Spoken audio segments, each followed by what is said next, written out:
Bonjour tout le monde, cette semaine, mon invité le plus beau de tous les omelets de la planète, Monsieur Mike Tremblay. Salut Mike, comment ça va? Salut Domcy, ça va bien toi? Super bien, merci. Écoute, tu as eu une grosse semaine la semaine dernière avec le podcast, Carl Giroux puis tout ça. Une petite semaine au bureau, comme je dis tout le temps, je veux dire, ça m'impressionne plus vraiment ce genre de choses-là. Chose certaine, c'est que oui, j'attendais cette entrevue-là, compte tenu d'une vidéo que j'avais faite sur lui par rapport à un vaccin. Je pense que tu l'as écouté, même si c'est à partir de ce moment-là que j'avais comme suggéré de nous inviter. Puis Ouais. malheureusement, ben, Carl n'a pas accepté que je sois là. Donc, on peut en reparler ou si tu veux, on peut en parler tout de suite aussi, cette entrevue-là. Mais tu sais, moi, j'ai trouvé vraiment que c'était une entrevue girouette, là, carrément. Là, ça a été. Tu sais, je t'ai trouvé bon. Puis, tu sais, il y a des gens, puis je pense que tu as eu des messages par rapport à ça. Là. Il y a des gens qui pensaient qu'on se détestait ou que j'étais contre toi. Je n'étais pas content parce que tu ne m'avais pas invité. Ouais. C'est à cause que j'étais au courant. J'étais au courant déjà. Donc, on s'était déjà parlé avant. C'était du marketing, comme dirait l'autre. Marketing thing. Du marketing thing. Donc, faut pas toujours prendre les choses au premier degré. Tu sais, j'ai embarqué là-dedans, j'ai compris la notion de M. Giroux. Et malheureusement, oui, je l'ai écouté, on va dire ça comme ça. Est-ce que je l'ai accepté? Ça, c'est une autre affaire. On va dire ça comme ça. Voilà. Re- Retournons des années en arrière. Le petit Mike Tremblay vient de quelle région? Hey, je suis un gars de Port-Cartier, de la Côte-Nord. Je suis issu d'un couple qui ne s'aimait pas, mais qui, je pense qu'ils adoraient dormir, faire l'amour ensemble, mais ils ne s'aimaient pas vraiment. Fait qu'ils ont divorcé alors que j'étais assez jeune. OK. Mais, mais c'est ça, c'est un beau petit coin, la Côte-Nord. Je viens de ce coin-là. C'est un coin que je vais pas assez souvent. C'est un coin dont je m'ennuie. C'est un coin dont je suis parti très jeune parce que je jouais au hockey. Mais puis que j'ai étudié également, là, surtout. C'est ça, c'est mes parents qui ils ont décidé de me concevoir un fameux soir. Je me rappelle pas la date, ils me l'ont dit, là, mais je me rappelle pas. Fait que je suis né au mois d'août en 75, ça me vieillit pas, hein, pas tout. Je viens d'un beau coin de pays, puis c'est ça, mes parents, je suis issu dans le fond d'un couple qui, comme je disais tantôt, ils ne s'aimaient pas, ils ont divorcé alors que j'étais très jeune, j'avais peut-être 4 ans, 5 ans. Puis mon père, il est parti pendant 10 ans, sans donner de nouvelles, il est parti avec sa maîtresse. Donc, Oh. ouais, ouais. Donc, c'est moi, comme ma mère n'était pas capable de me garder seul, ben, c'est mes grands-parents qui m'ont élevé. Donc, de 5 ans jusqu'à 16 ans et demi, 17 ans, j'ai grandi sur la Côte-Nord avec mes grands-parents, dans l'amour, dans la richesse, dans le bonheur, dans le. Je peux pas dire que j'ai eu une mauvaise enfance, pour vrai. Là. J'ai eu une super de belle enfance, mais ça aurait pu mal virer si j'étais resté, mettons. Mettons, si mes parents étaient restés ensemble Bon, dans ouais. cette relation toxique-là, fait que j'ai été choyé par la vie à ce niveau-là. Là. Non, mais je sais pas c'est quoi être élevé par des grands-parents, mais ça ne doit pas être la même chose nécessairement que tes parents biologiques. Là. Écoute, en partant, le mot le dit, c'est des grands-parents. T'as-tu été élevé avec pas des croyances, mais plus des us et coutumes de personnes âgées? Ah oui, oui, mais personne âgée, c'est un grand mot. Je veux dire, mes grands-parents étaient vraiment cool, étaient comiques, là. Tu sais, oui, j'ai été élevé dans la religion catholique, si on peut dire. J'ai été élevé. Tu sais, j'ai pas eu de parents qui étaient là pour me donner des permissions de sortie, pas des. Tu sais, c'était assez rigide comme éducation. Sauf qu'à un moment donné, lorsque j'ai eu 15 ans, c'est là que je me suis un petit peu révolté, puis j'ai comme fait, ben là, j'aimerais ça sortir de chez nous. J'aimerais ça comme découvrir la vie. Parce que là, j'avais quasiment une enfance d'Amish, là. Ça être méchant, là. Je ne veux pas faire de guerre de religion. Mais tu sais, c'était vraiment très, très. On me protégeait énormément, tu sais, dans cette famille-là. Puis tu sais, j'étais dans la richesse, l'abondance. Tu sais, je manquais de rien, là. Tu sais, à Noël, on ne voyait pas le sapin, là, tellement qu'il y avait des cadeaux. Tu sais, je veux dire, OK. j'ai été hyper gâté. Mais le contre-coup de ça, c'est que mes grands-parents me protégeaient énormément au point où, à un moment donné, je me rendais compte que je voyais plus mes amis de hockey, qui eux autres, à 14-15 ans, commençaient à avoir des blondes, commençaient à avoir tu sais, une vie d'adolescence, dans le fond. À un moment donné, à 15 ans, je me suis révolté, sans me révolter à tout casser, là, mais tu sais, je me suis mis à poser plus de questions, puis à m'affirmer, parce que j'étais quelqu'un qui était super gêné puis timide. Ça a l'air de rien aujourd'hui, là, mais j'étais super réservé à cause de cette éducation-là. Puis, tu sais, à 15 ans, j'ai commencé à demander à mon grand-père, ben, c'est qui mon père? Tu sais, ça fait 10 ans que je ne l'ai pas vu, je ne l'ai jamais connu, je l'ai jamais. Tu sais, j'ai commencé à m'affirmer un petit peu plus. Puis c'est là que, en connaissant mon père, parce qu'évidemment, eux autres avaient gardé un contact, même s'il n'y avait pas Facebook dans le temps, ils se gardaient des numéros de téléphone. Mais, mais après 10 ans, j'ai réussi à retrouver mon père, à retrouver un petit peu ce que j'aurais dû connaître peut-être un peu plus jeune comme relation père-fils. Puis surtout, ça m'a montré une chose, ça m'a appris à briser cette chaîne-là, de plus jamais faire ça aux enfants. Tu sais, je veux dire, moi, jamais je serais capable de partir pendant 10 ans et laisser mes enfants à leur mère ou à leurs grands-parents ou quoi que ce soit. Même si mon père, il a trouvé que j'avais été bien élevé là-dedans. Là. Euh, moi, j'ai brisé la chaîne. En partant, je me suis dit, jamais je vais être comme mon père. Pas parce que je lui en veux, juste parce que ça se fait pas. Ça se fait pas. C'est important, Mhm. les pères, les mères pour des enfants. Tu sais, la semaine passée, on parlait de Carl Giroux tantôt. Ça m'a touché quand même quand il parlait de son père, la maladie de son père, tout ça. Puis, je veux dire, c'est important. On a rien qu'une vie, puis en plus, on n'a rien qu'une paire de parents. Donc, c'est important de les connaître, d'en prendre soin, puis de grandir avec eux autres. Veux pas, c'est eux autres. En tant que parents, tu sais, je veux dire, les enfants ne nous appartiennent pas. Là. Tu sais, moi, c'est quelque chose que j'ai appris rapidement dans ma vie. C'est que les enfants ne nous appartiennent pas. On est juste là pour leur donner un solage, leur donner le plus qu'on peut. Puis après ça, ils vont faire leur propre vie. Tu sais. Puis moi, ma propre vie, malheureusement, mon enfance, même si tu me demanderais des questions sur Hey, c'était comment, c'était quoi ton 10e anniversaire? C'est quoi ton. Je le sais pas. Je m'en rappelle pas. C'était trop comme de la routine. C'était trop comme protectionniste. Je me rappelle que je jouais au hockey, j'avais beaucoup d'amis à cause de ça. À l'école, j'étais super sérieux. Puis, mais à 15 ans, ça a comme fait boum. Là, je suis tanné. Là. Faut que je connaisse ma vie, je connais mon passé. Faut que je le fasse. Puis je me suis mis à poser des questions à mon grand-père qui était super autoritaire. Puis que, il me regardait au début, il me regardait avec des yeux, il me disait, ben non, es-tu sûr de ce que tu veux savoir, là? Tu veux vraiment connaître ton père, là? Parce que, on va rester, mettons, dans les grands secrets, mon père, c'est pas un enfant de cœur. OK, OK? c'est beau. Puis, mettons, il aime ça faire de la moto. Puis, puis mais plus sérieusement, c'est ça. À un moment donné, il est parti pendant 10 ans avec sa maîtresse. Puis, tu sais, à 15 ans, quand j'ai demandé pour le rencontrer, j'ai eu un mixed emotion, là, vraiment un mélange d'émotions, à savoir comment je vais me sentir quand je vais le croiser après 10 ans. Tu sais, je vais-tu lui en vouloir? Je vais-tu le. C'est drôle, hein? La vie est tellement bien faite que quand je l'ai vu, j'avais juste le goût de le serrer dans mes bras puis lui dire qu'il me manquait. Donc, tu sais, il faut faire. Tu sais, dans la vie, des fois, là, la rancœur, là, on voit beaucoup de gens ces temps-ci qui ont de la rancœur par rapport à la pandémie, par rapport à bien des affaires, par rapport aux normes du gouvernement. C'est pas bon. Laissez aller vos sentiments profonds, les vrais, ceux qui vous font du bien.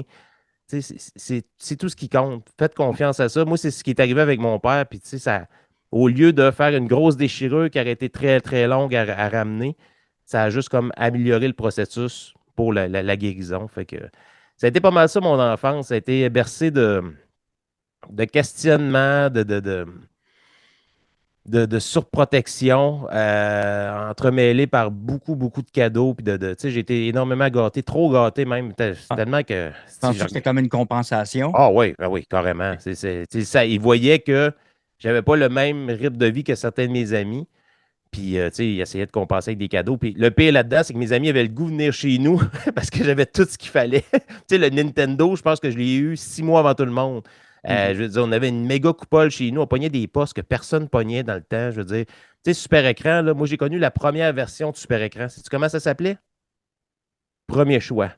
Super Écran, en vrai, ça Oui, s'appelait oui, oui. Premier choix. La version anglaise, c'était First Choice. Moi, je l'avais avec la coupole gratuite. Là. Fait que mes amis, quand c'était le temps de venir écouter des films, ça venait chez nous. J'avais Much Music. Tu sais, j'avais plein d'affaires dans même. Des matchs de hockey des Bruins de Boston. On pognait des postes du Maine. Tu sais, c'était épouvantable comment j'étais gâté. Tout ce qui est jeux vidéo, les G.I. Joe, les E-Man, je pourrais vous en nommer une tonne de jouets que j'ai eus. Là. Mais en même temps, quand tu arrives à 15 ans, les jouets sont comme moins importants.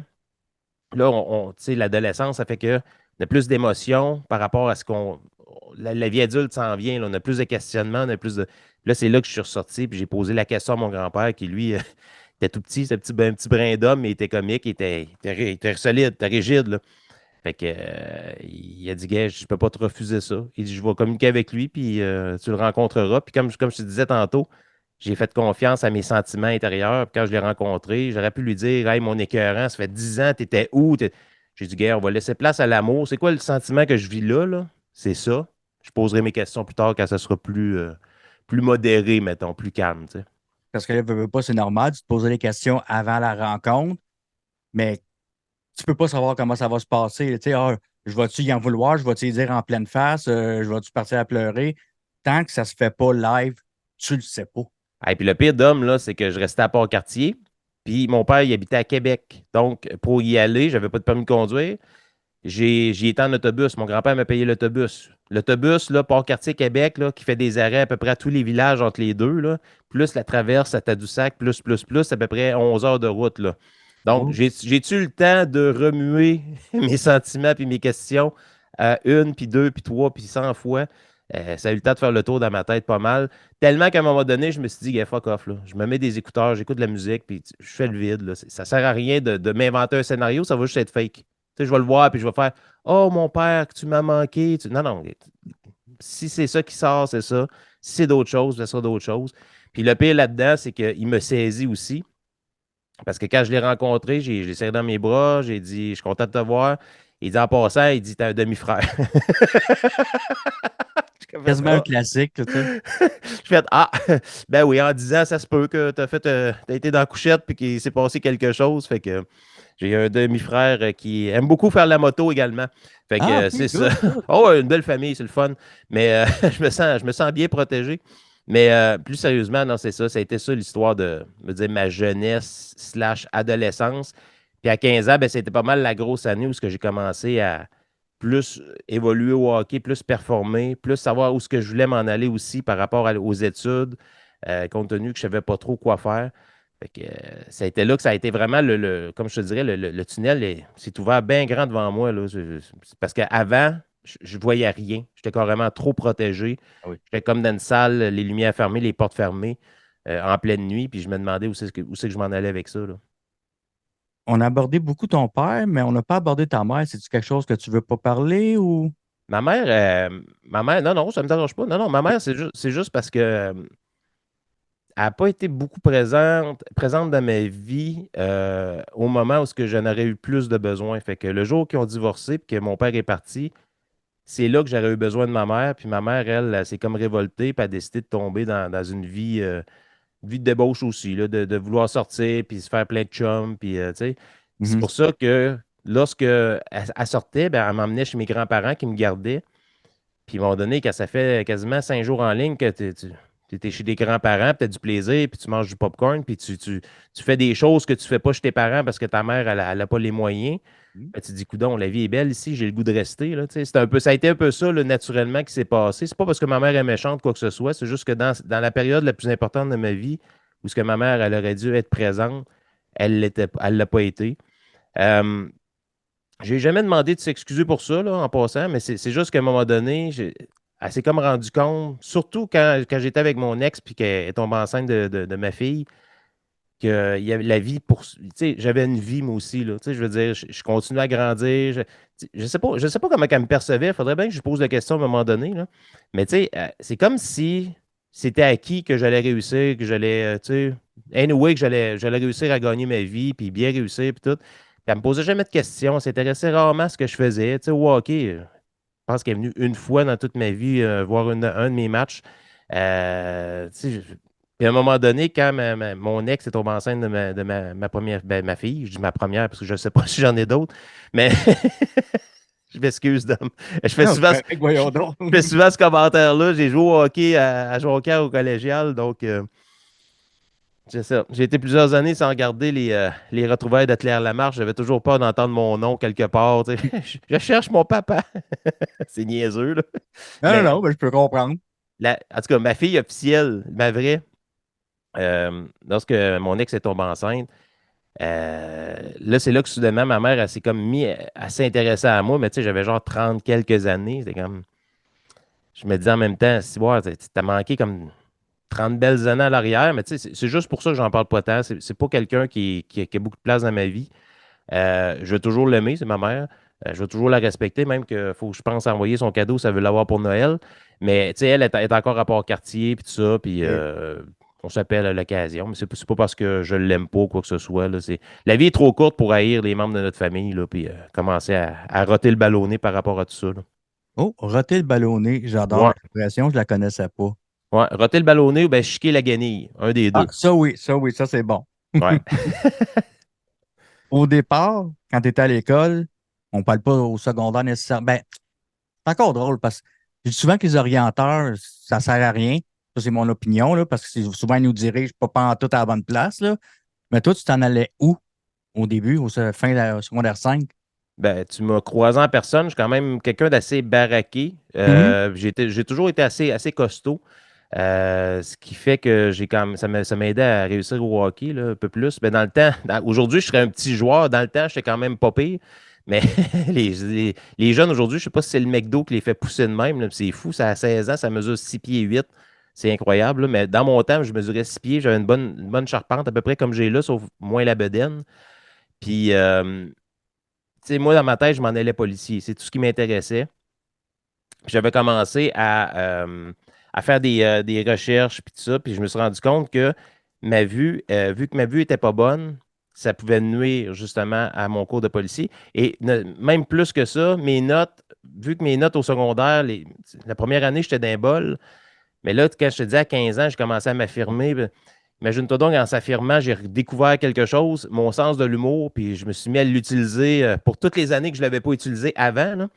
Fait que je suis devenu un genre de petit comique qui s'affirmait un petit peu trop et qui dérangeait en classe.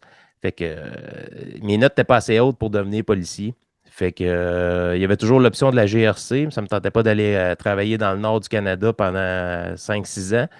Fait que ce métier-là a été mis de côté, mais tout s'en allait vers ça. Au niveau de l'orienteur, je me rappelle. Tu sais, comme je te disais, je parlais pas beaucoup avant l'âge de 15 ans. Tu sais, j'étais plus gêné, tout ça, donc ils ne me voyaient pas comme un communicateur ou quelqu'un qui faisait de la radio. Mais ça s'en allait vers ces choses-là. Là. Policier, agent de sécurité, garde du corps, des affaires comme ça. Des affaires que tu vois dans les films qui ont l'air cool, mais dans le fond, que tu te dis, voyons, je suis à Port-Cartier, qui c'est que je vais protéger? Là? Un orignal? Je veux dire, il n'y a pas de vedette là, à Port-Cartier. Là. Il y a Julie Bélanger maintenant, là, mais tu sais, Ouais. dans le temps, elle restait à 2 rues de chez nous. Là. Elle a à peu près mon âge. Fait que, non, c'est ça. C'était à peu près vers ça que je m'en allais. Malgré tout, j'adorais la musique. Je faisais des petites choses en cachette chez nous. J'aimais ça. Ben, c'est pas mal à 15 ans, les premières années de Musique Plus, là, quand c'est arrivé sur le poste câblé. Là. J'enregistrais des vidéoclips. Puis là, je faisais des émissions avec mon chum Pascal. Puis on s'enregistrait avec la caméra vidéo à mon grand-père. Puis là, on faisait j'avais une petite télé là, branchée avec le VHS qui était caché.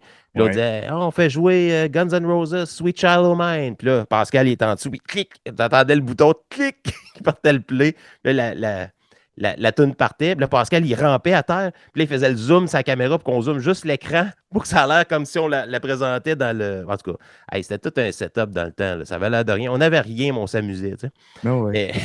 Mais, mais c'est là que j'ai commencé à avoir en m'affirmant à 15 ans, là, ça avait vraiment, comme je te dis tantôt, le tunnel, c'est grand ouvert. Puis, tu sais, j'avais plus de limites. Là. J'avais le goût de faire ça. J'avais le goût de faire plein d'affaires. J'avais le goût de communiquer. J'avais le goût de faire rire les gens. J'avais le goût de. C'est fou à quel point je me suis épanoui. Tu sais, il y en a qui s'épanouissent très vieux, très vieux. Il y en a, tu sais, je sais que tu as parlé avec Barbada, tu sais, moi aussi, mais tu Oui. sais, il y a des gens justement qui ils vivent renfermés tellement longtemps qu'à un moment donné, ils s'épanouissent. Ils découvrent quelque chose puis ils s'épanouissent. Moi, c'est à 15 ans que ça s'est fait avec la découverte de mon père, avec le fait que j'ai commencé à poser des questions, puis à m'apercevoir que ma vie, c'est pas un film que tout le monde regarde. Ma vie, c'est ma vie. C'est moi qui la contrôle. C'est moi qui pose des questions puis qui crée des actions, tu sais. Fait que c'est là que ça a tout changé à ce niveau-là. Fait que, est-ce que je me trompe en disant que tu t'es dirigé au cégep dans les coms? Même pas. Même pas? Ça, c'est une légende urbaine, Dom. C'est drôle. Hein? Tout le monde pense que j'ai étudié en ATM. Même Émilie Bolduc, qui fait des chroniques dans mon Oui. podcast, elle dit, ouais, toi, t'es en quelle année en ATM? J'ai jamais étudié en ATM. J'ai jamais dit que j'avais étudié en ATM. J'ai étudié à Jonquière. Mais moi mon but, c'était de jouer au hockey. Puis, je cherchais une place pour jouer au hockey à 17 ans, puis à faire mes études également. Puis, il y a le cégep de Jonquière qui avait un club de collégial 2A qui s'appelle Les Gaillards, qui, eux autres, ben, à un moment donné, on envoyait des lettres comment tu appelles ça, des lettres d'intérêt par rapport à l'équipe, puis tout ça. Eux autres faisaient une genre d'analyse, puis ils te renvoyaient une réponse en disant, ben oui, ça nous intéresse que tu viennes au camp d'entraînement, dis-nous dans quel département tu veux étudier, puis tout ça. Puis mon premier choix, c'était ATM. Évidemment, j'avais pris Jonquière à cause de l'ATM. Mhm. Donc, tu as compris la logique derrière ça. Mais c'est tellement contingenté que, évidemment, je te le disais tantôt, mes notes avaient baissé un petit peu. J'avais une moyenne d'à peu près 72. C'est à peu près ma moyenne générale, ce qui n'est pas mauvais, mais tu sais, l'ATM, c'est dans le 80 et plus, là, tu sais. Fait que j'ai été refusé. Mais mon chum Pascal, que je faisais des vidéos avec lui avant, lui, il était une année avant moi en sciences pures à Jonquière, puis il était déjà en appartement, puis il avait dit, viens me rejoindre, tu feras l'équipe, puis tu vas voir, les filles sont belles, puis c'est le fun, la vie, la vie étudiante à Jonquière, tu vas découvrir la vie et d'autres choses. Et plus. Et puis là, j'ai comme fait, oh, ouais, OK, on va y aller. Je vais aller jouer au hockey là-bas, puis je vais apprendre. Puis, tu sais, même si j'étudie pas en radio, c'est pas grave. Je vais quand même m'épanouir, puis sortir de là avec un diplôme. Fait que je me suis inscrit en marketing. Donc, j'ai fait des cours à la première année, des cours généraux comme comptabilité, des choses comme ça. Mhm. Puis la deuxième année, ben, je faisais un choix si je voulais être comptable ou travailler en marketing ou c'est quoi les autres. En tout cas, il y avait d'autres options, là. Fait que c'est ça, mes vraies études à la base. C'est en marketing, mais en arrivant à Jonquière, je vous rappelle, je partais de Port-Cartier, donc je ne retournais pas coucher chez nous à chaque soir, là. Je restais aux résidences, les résidences Piekouagami à Jonquière. C'est les grosses tours. Si vous connaissez un peu Jonquière, c'est deux Les gros. résidences universitaires, quoi. Oui, mais c'est ça, mais c'est deux grosses tours derrière, directement derrière le cégep, sont durs à rater. Puis il y en a une que c'est juste des chambres. Des chambres, c'est des garde-robes, mais ils appellent ça des chambres étudiants, là, tu sais. Euh, puis, ce qui était le fun là-dedans, c'est que je dirais que 85% des étudiants qui étaient dans les résidences, c'était du monde de l'extérieur qui étudiait en ATM. Puis mon voisin de chambre, c'était Dominique Danjou, qui, by the way, a manqué de mourir de la COVID il y a 2 ans, puisqu'il n'était pas vacciné, là. J'ai fait une super belle entrevue avec lui il y a 2 ans dans mon podcast. On a manqué de l'échapper pour vrai, là. Il a manqué de mourir de ça, là. Ouf. Mais lui, je l'ai connu jeune, aux résidences à Jonquière, puis on avait les mêmes goûts musicaux. Puis lui, il étudiait en radio. Il était à sa dernière année en radio. Puis il y avait un show à la radio communautaire de Jonquière qui s'appelait Rock Vital. Fait que ça, le vendredi soir, de 8 à 10, c'était sa slot à lui pour faire son émission de radio communautaire. Puis il était là avec son chum Pascal Thibodeau. Puis il m'a dit, Mike, viens donc. T'as l'air d'aimer ça, vouloir faire de la radio. T'as l'air t'emmerder en marketing. Viens donc essayer ça, la radio. Ah, je suis pas bon comme vous autres, là. Non, non, c'est vendredi soir. Le monde, il nous écoute en prenant une petite bière avant de sortir au centre-ville. Tu vois, c'est bien cool en plus, tu aimes la musique qu'on joue. Tu sais, c'est un genre de. On fait comme un hommage. On commence l'émission avec genre les années 70, 80, puis après ça, on finissait avec du gros grunge 90, puis et ça va être malade. Parce qu'on se rappelle. Au cégep, c'est en 95, là, pour fixer à peu près l'année là, dans la Ouais. timeline. Fait que j'accepte. Au début, je suis un peu gêné. Puis là, je fais de la radio, mais tu sais, j'anime pas. Eux autres, ils animent, ils font le show. Puis là, j'ai dit, hey, ça serait le fun si je faisais un personnage. C'est vendredi soir, il est 8 heures. Je vais faire le concierge qui fait le ménage des couloirs de la radio, puisqu'il n'y a pas personne. Puis une fois de temps en temps, j'arrive, puis je dis mon petit mot dans le micro pour faire rire.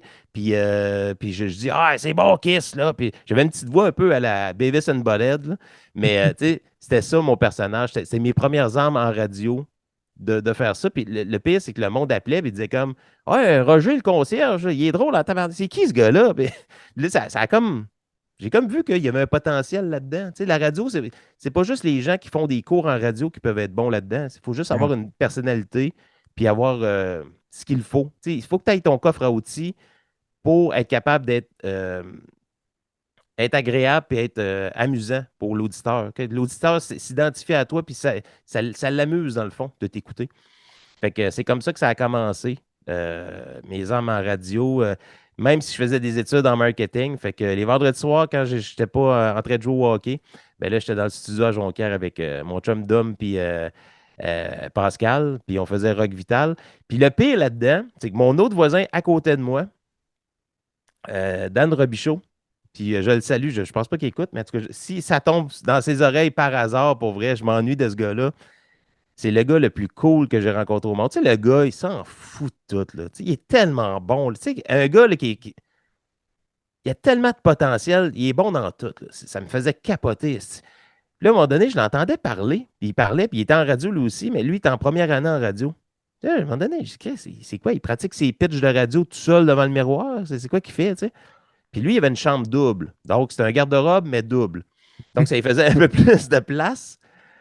Puis, à un moment donné, il m'a toujours bien demandé qu'est-ce qu'il fait, pourquoi il parle de même. C'est parce que c'est comme un genre d'exercice vocal de faire de la radio ou whatever. Tu sais, moi, je connaissais pas ça. Fait qu'à un moment donné, je lui pose la question, puis il fait comme, non, non, je fais de la radio. Je dis, tu fais de la radio. Je vous rappelle, on est en 1994. C'est pas 95, c'est 94 cette année-là. Tu fais de la radio. Il dit, oh oui, je me suis acheté une espèce d'émetteur avec une antenne. Je te dis, là, c'était comme, ça ressemblait à une boîte de Joe Louis.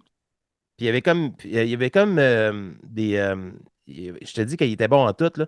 Il avait comme trouvé une façon de souder des puces là-dedans. Puis ça émettait réellement si boire. Il y avait une antenne à peu près longue de même. Puis il fixait ça dehors. Puis moi, je le croyais pas. Je pensais qu'il me niaisait. À un moment donné, il dit, gars, prends un Walkman, une radio. Puis il dit, tu me pognes à peu près à 1 kilomètre de rayon. De circonférence plutôt, excuse, de rayon. Rayon, c'est comme ça, mais de circonférence. Puis, tu sais, aux résidences, 1 kilomètre, c'est pas mal tout ce qui est appartement d'étudiants. Fait que lui, il avait appelé ça Coma FM. C'est la première ou une des premières radios pirates. Puis quand je dis pirate, c'est pirate. Là, je dis ça là, actuellement. Là, je pense que c'est même illégal que j'en parle, mais c'est pas grave. J'en parle, je trouve ça tellement cool comme anecdote. Là. C'est une des premières radios, sinon la première radio pirate au Québec. Oubliez Jeff Fillion, là, ça c'est un marketing, là, sa radio pirate. La Jeff vraie qui? radio. Jeff Fillion. Jeff, tu le connais pas? Ben, Ah, il y a eu un petit succès d'estime en radio. En tout cas, on OK. s'en reparlera. Mais plus sérieusement, lui, il faisait de la radio, puis hey, je me promenais avec le Walkman, puis on entendait super bien. C'était comme un poste FM, là, je capotais. Je me disais, voyons donc, c'est à croire qu'il fait de la radio de sa chambre aux résidences. Il était installé avec une petite console, 2 entrées, 3 entrées avec un micro, puis deux slots pour 2 lecteurs CD. Puis c'était ça la radio, là. Donc, lui, tu as découvert mon secret. Tu as deux choix. Il dit, soit tu en fais avec moi ou je t'élimine. Fait que, fait que j'ai dit, ben écoute, ça me dérange pas de m'essayer. Mais il dit, la seule affaire, il dit, c'est vraiment illégal. Cette radio-là, c'est une radio pirate, le CRTC, s'ils savent, c'est nous autres. Surtout moi, il dit, j'ai étudié en radio. Il dit, c'est fini, je ne pourrais plus jamais travailler en radio de ma vie. Là. Je ne peux pas faire ça, tu sais. Puis dans le temps, si les podcasts avaient existé, parce que 95, c'est les premiers balbutiements d'Internet, mais tu sais, il n'y avait quasiment pas nulle part. Là. Non, non.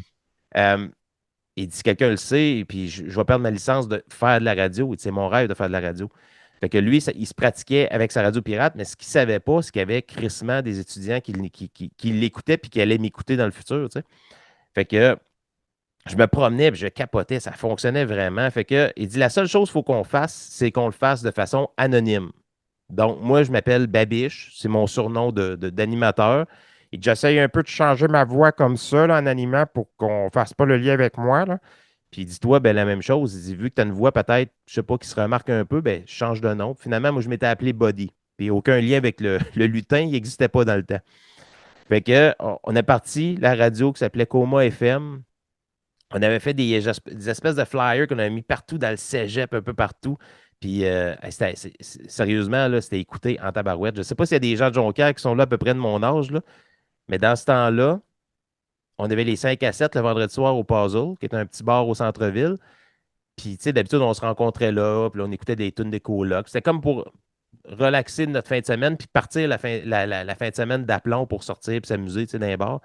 Euh, puis Christy, on parlait avec les amis au 5 à 7, puis ils disaient, hey, t'as-tu écouté le top 20 Coma FM? Hey, c'était bon, hein, c'est Green Day numéro 1. Puis là, j'ai comme, tabarnak, ils parlent de mon top 20 à moi, puis ils savent même pas que c'est moi. Là. C'était cool, mon gars. Là. J'ai capoté comment c'était cool. Ça a été vraiment mes premières armes de radio slash podcast, si on peut dire, euh, grâce au cégep à Jonquière. Tu sais. Si j'avais été au cégep à, je sais pas, moi, à Bécomo, pas sûr que j'aurais tombé sur des gars comme ça, là, puis que j'aurais eu la piqûre des communications. Tu sais. C'est vraiment ces deux événements-là, ben, ces deux personnes-là, dans le fond, qui m'ont emmené chacun dans leur émission, dans leur univers de radio, qui m'a donné la piqûre. Parce que moi, en fait, j'ai un cours, j'ai un diplôme en marketing. C'est bien plate. On ne peut pas faire de radio avec ça nulle part. Ben écoute, tu avais comme les deux, comment je pourrais dire ça? Les deux éléments gagnants. Un, tu étais à Jonquière, Ouais. puis deux, ben, tu es tombé sur des chums qui faisaient ça ou qui commençaient à faire ça pour se pratiquer.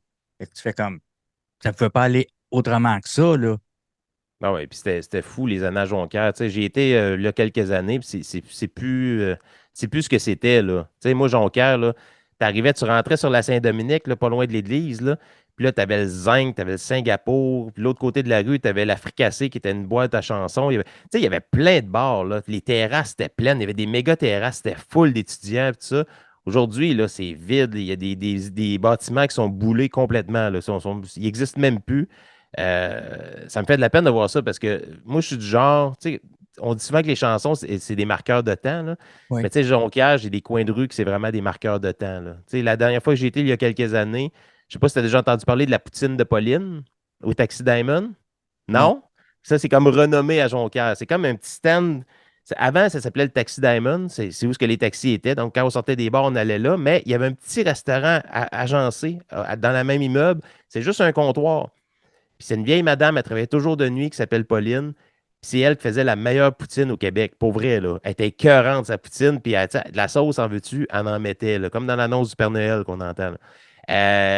C'était fou, là. Puis, à un moment donné, j'étais pas chaud tant que ça, mais il y a un gars qui me cherchait.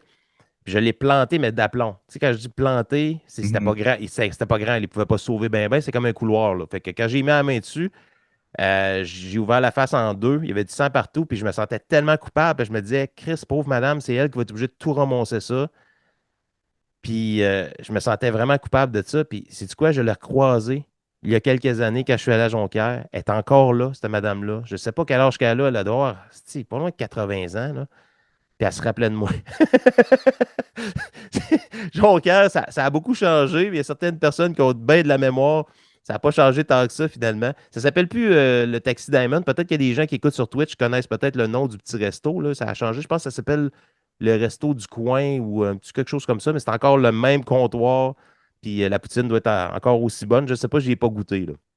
Là, part pas une guerre entre Warwick puis Drummond pour la poutine, c'est pas de temps, là. Ouais, mais là, on parle des années 90. Là. Peut-être que ça a changé avec le temps, mais dans le temps, peut-être par ignorance, parce qu'on n'avait pas goûté grand poutine dans notre vie, là, on disait que c'était elle la meilleure poutine au monde. Puis, tu sais, il y a eu des reportages là-dessus. Là. Je suis convaincu que si vous allez sur YouTube, vous faites une recherche, la poutine à Pauline, c'est sûr qu'il y a un documentaire quelque part ou un reportage de TVA ou Radio-Canada là-dessus. C'est sûr et certain. Ça a fait un buzz. Il y a même des vedettes québécoises qui se déplaçaient à Jonquière pour goûter à la fameuse poutine à Pauline. Fait que OK. c'est pas juste une légende urbaine. De là à dire que c'est la meilleure au monde, oh, j'exagère peut-être un Écoute, brin. la meilleure poutine, c'est celle que t'aimes, puis ça s'arrête là, là. Ben exactement. Exactement.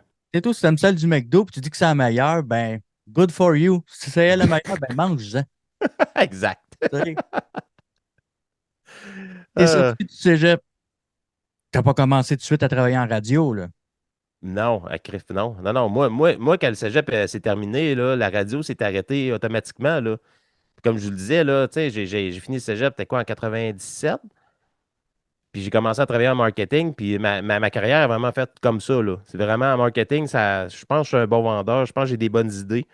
Puis encore dernièrement, j'ai fait des produits. J'aide des entreprises encore là, sur le site pour développer des idées, des choses comme ça. Sauf que je reste vraiment en retrait, compte tenu que je fais du podcast d'opinion puis que je veux pas que le produit soit identifié à moi, là. Euh, mais non, je suis parti carrément. Je suis resté à Jonquière, mais je suis parti en affaires avec quelqu'un. Ben, j'ai travaillé pour quelqu'un, premièrement. Je me suis investi après ça en affaires avec lui. Puis ça a tellement bien été qu'on a été acheté par une grosse compagnie de Montréal. Puis, Oh, t'as peu, t'as peu, t'as peu, t'as ah peu. ouais. Oh, oh, oh, oh, t'as peu. C'était quoi votre business, là? Au juste pour être acheté par la grande ville. C'est un concept qui existait déjà beaucoup. C'est pas pyramidal, là, pour vrai. Là. C'est vraiment un concept de. On bâtissait des équipes de travail, puis on faisait des ententes publicitaires avec des restos, des magasins, des choses comme ça. Puis on vendait des fameuses cartes. Je sais pas si tu as Ah, déjà vu ça, les fameuses cartes où tu avais des 2 pour un, des choses comme ça. Ça n'existait pas vraiment dans le coin de Jonquière, ce genre de processus-là. Puis, on ne visait pas seulement la sollicitation par téléphone, on faisait beaucoup de secteurs qu'on isolait, puis on faisait du porte-à-porte, tout ça. Puis ça prenait des gens motivés, puis tout.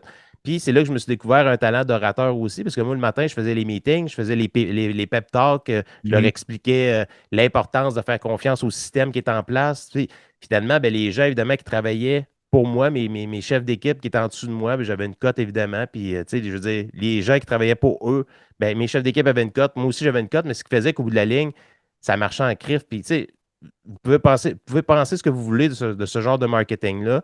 Ça aide aussi les entreprises. Tu sais, il y a des entreprises qui commençaient des restos puis voulaient se faire connaître. puis embarquait dans ce genre de processus-là. Parce que veux pas, quand tu as un 2 pour 1 entre les mains, tu dis, ben oui, je vais aller l'essayer, j'ai un 2 pour 1, je vais aller au resto, puis tu vas tomber sur quelque chose que tu aimes, fait que ça va peut-être devenir ton nouveau resto préféré, tu sais.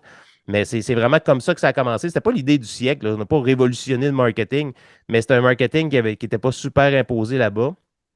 Puis on a été acheté à Montréal par une entreprise qui s'appelait, je pense que c'est DS Max, je pense. Puis ils nous ont invités vraiment à aller faire, tu sais, instaurer un peu notre façon de travailler, notre façon de faire des meetings, tu sais, de craquer les gens pour avoir à peu près le même retour, la même motivation. C'était un peu plus difficile dans la région de Montréal, évidemment. Là, chaque région est différente, là. Mais ça a été ça, ma carrière en marketing, vraiment. C'est là que ça a parti. Puis pour moi, la radio, ça a été mis de côté carrément, là. C'est pas parce que j'aimais pas en faire. Moi, dans ma tête, c'était juste c'est comme j'avais deux personnalités. J'avais une personnalité sérieuse en affaires qui travaillait fort, avait un gros potentiel en marketing, puis j'avais étudié là-dedans. Puis j'avais le petit côté funny qui avait le goût d'entertainer les gens, puis à faire de la radio, puis à communiquer aussi. Puis même dans le temps, je te dirais, c'était même pas de l'opinion, là, c'était vraiment juste dire des niaiseries. J'étais très bon là-dedans, là, tu sais, un talent. Tu parles. Ah ouais, je sais, mais c'est comme ça. C'est comme ça. Même en vieillissant, ma femme, des fois, elle n'en revient pas. Elle dit, je peux pas croire est-ce que tu as encore des affaires de même. Ben oui. Fait que c'est là que tu es tombé millionnaire raide, là, quand tu as vendu ta compagnie à Montréal. Eh, crif, non, mais je suis pas tombé millionnaire parce que, tu sais, dans l'achat, il fallait réinvestir dans l'entreprise. Tu sais, il y avait comme une crosse, là, des petits Mhm. caractères que j'avais pas nécessairement bien vus. Mais tu sais, c'est pas grave, là. Rendu là, je regrette rien, là. Mais c'est pas. Comment je peux dire ça? Ça fait partie de l'expérience. Tu sais, j'avais Ben oui, 19 ben ans. oui. J'avais 19 ans, j'étais niaiseux. J'avais le goût hey, pour moi, Montréal, la grosse ville en partant, j'ai dit, ça y est, c'est le rêve américain qui se passe là, dans ma vie, là, let's go. Je m'étais acheté plein de chemises, puis de cravates, puis des complets. Puis j'ai dit, ça y est, moi, je suis parti, là. Parti. Hey, j'arrive là, premier meeting, gros resto italien, tout. Je fais, oh, ça y est, je suis rendu dans Omerta. Je veux dire, c'est comme c'est le succès. T'es un monsieur, là. Oui, c'est ça. Je suis rendu un monsieur, là. Puis là, le pire, c'est que j'avais un Kodak. Évidemment, on n'avait pas d'iPhone dans le temps. J'avais mon Kodak, là. Puis là, je me prenais en photo, là, en complet. J'envoyais ça à ma mère à Port-Cartier. Je les faisais développer, là, chez Jean Coutu, là. Puis là, je mettais ça dans une lettre. J'envoyais ça à ma mère avec une petite lettre, là. Hey, ça va bien, maman, inquiète-toi pas. Là, j'écrivais la même chose à mes grands-parents. Inquiétez-vous pas, mémé, pépé, ça va bien. Je réussis bien. Puis c'est vrai que dans le temps, je réussissais bien. Hey, on parle de 97, je gagnais à peu près 1200 pièces par semaine, Claire. Donc, c'était quand même des beaux petits salaires, le fun pour l'époque, là. Donc, Écoute, c'est encore un beau salaire aujourd'hui, là. oui, puis ça coûtait pas, c'est ça, le prix de la vie, c'est pas ce qu'on a aujourd'hui, là. Fait que, oui, je gagnais très bien ma vie. Je n'étais pas millionnaire, mais je veux dire une chose, je me retenais pas beaucoup. Je veux dire, des spectacles, des soupers, des ci, des ça. Comme tu sais, quand je te dis que je commençais de même, moi, dans ma tête, c'était, calé, je commence déjà là, là. Pour vrai, là, je vais être millionnaire dans 10 ans, dans 15 ans, là. C'est comme ça. Ensuite, moi, je veux savoir, c'est quand. Mais quand vraiment tu as commencé? T'as-tu commencé la radio ou le podcast? J'imagine que c'est la radio en premier, évidemment, là. Ouais. Mais tu as travaillé où?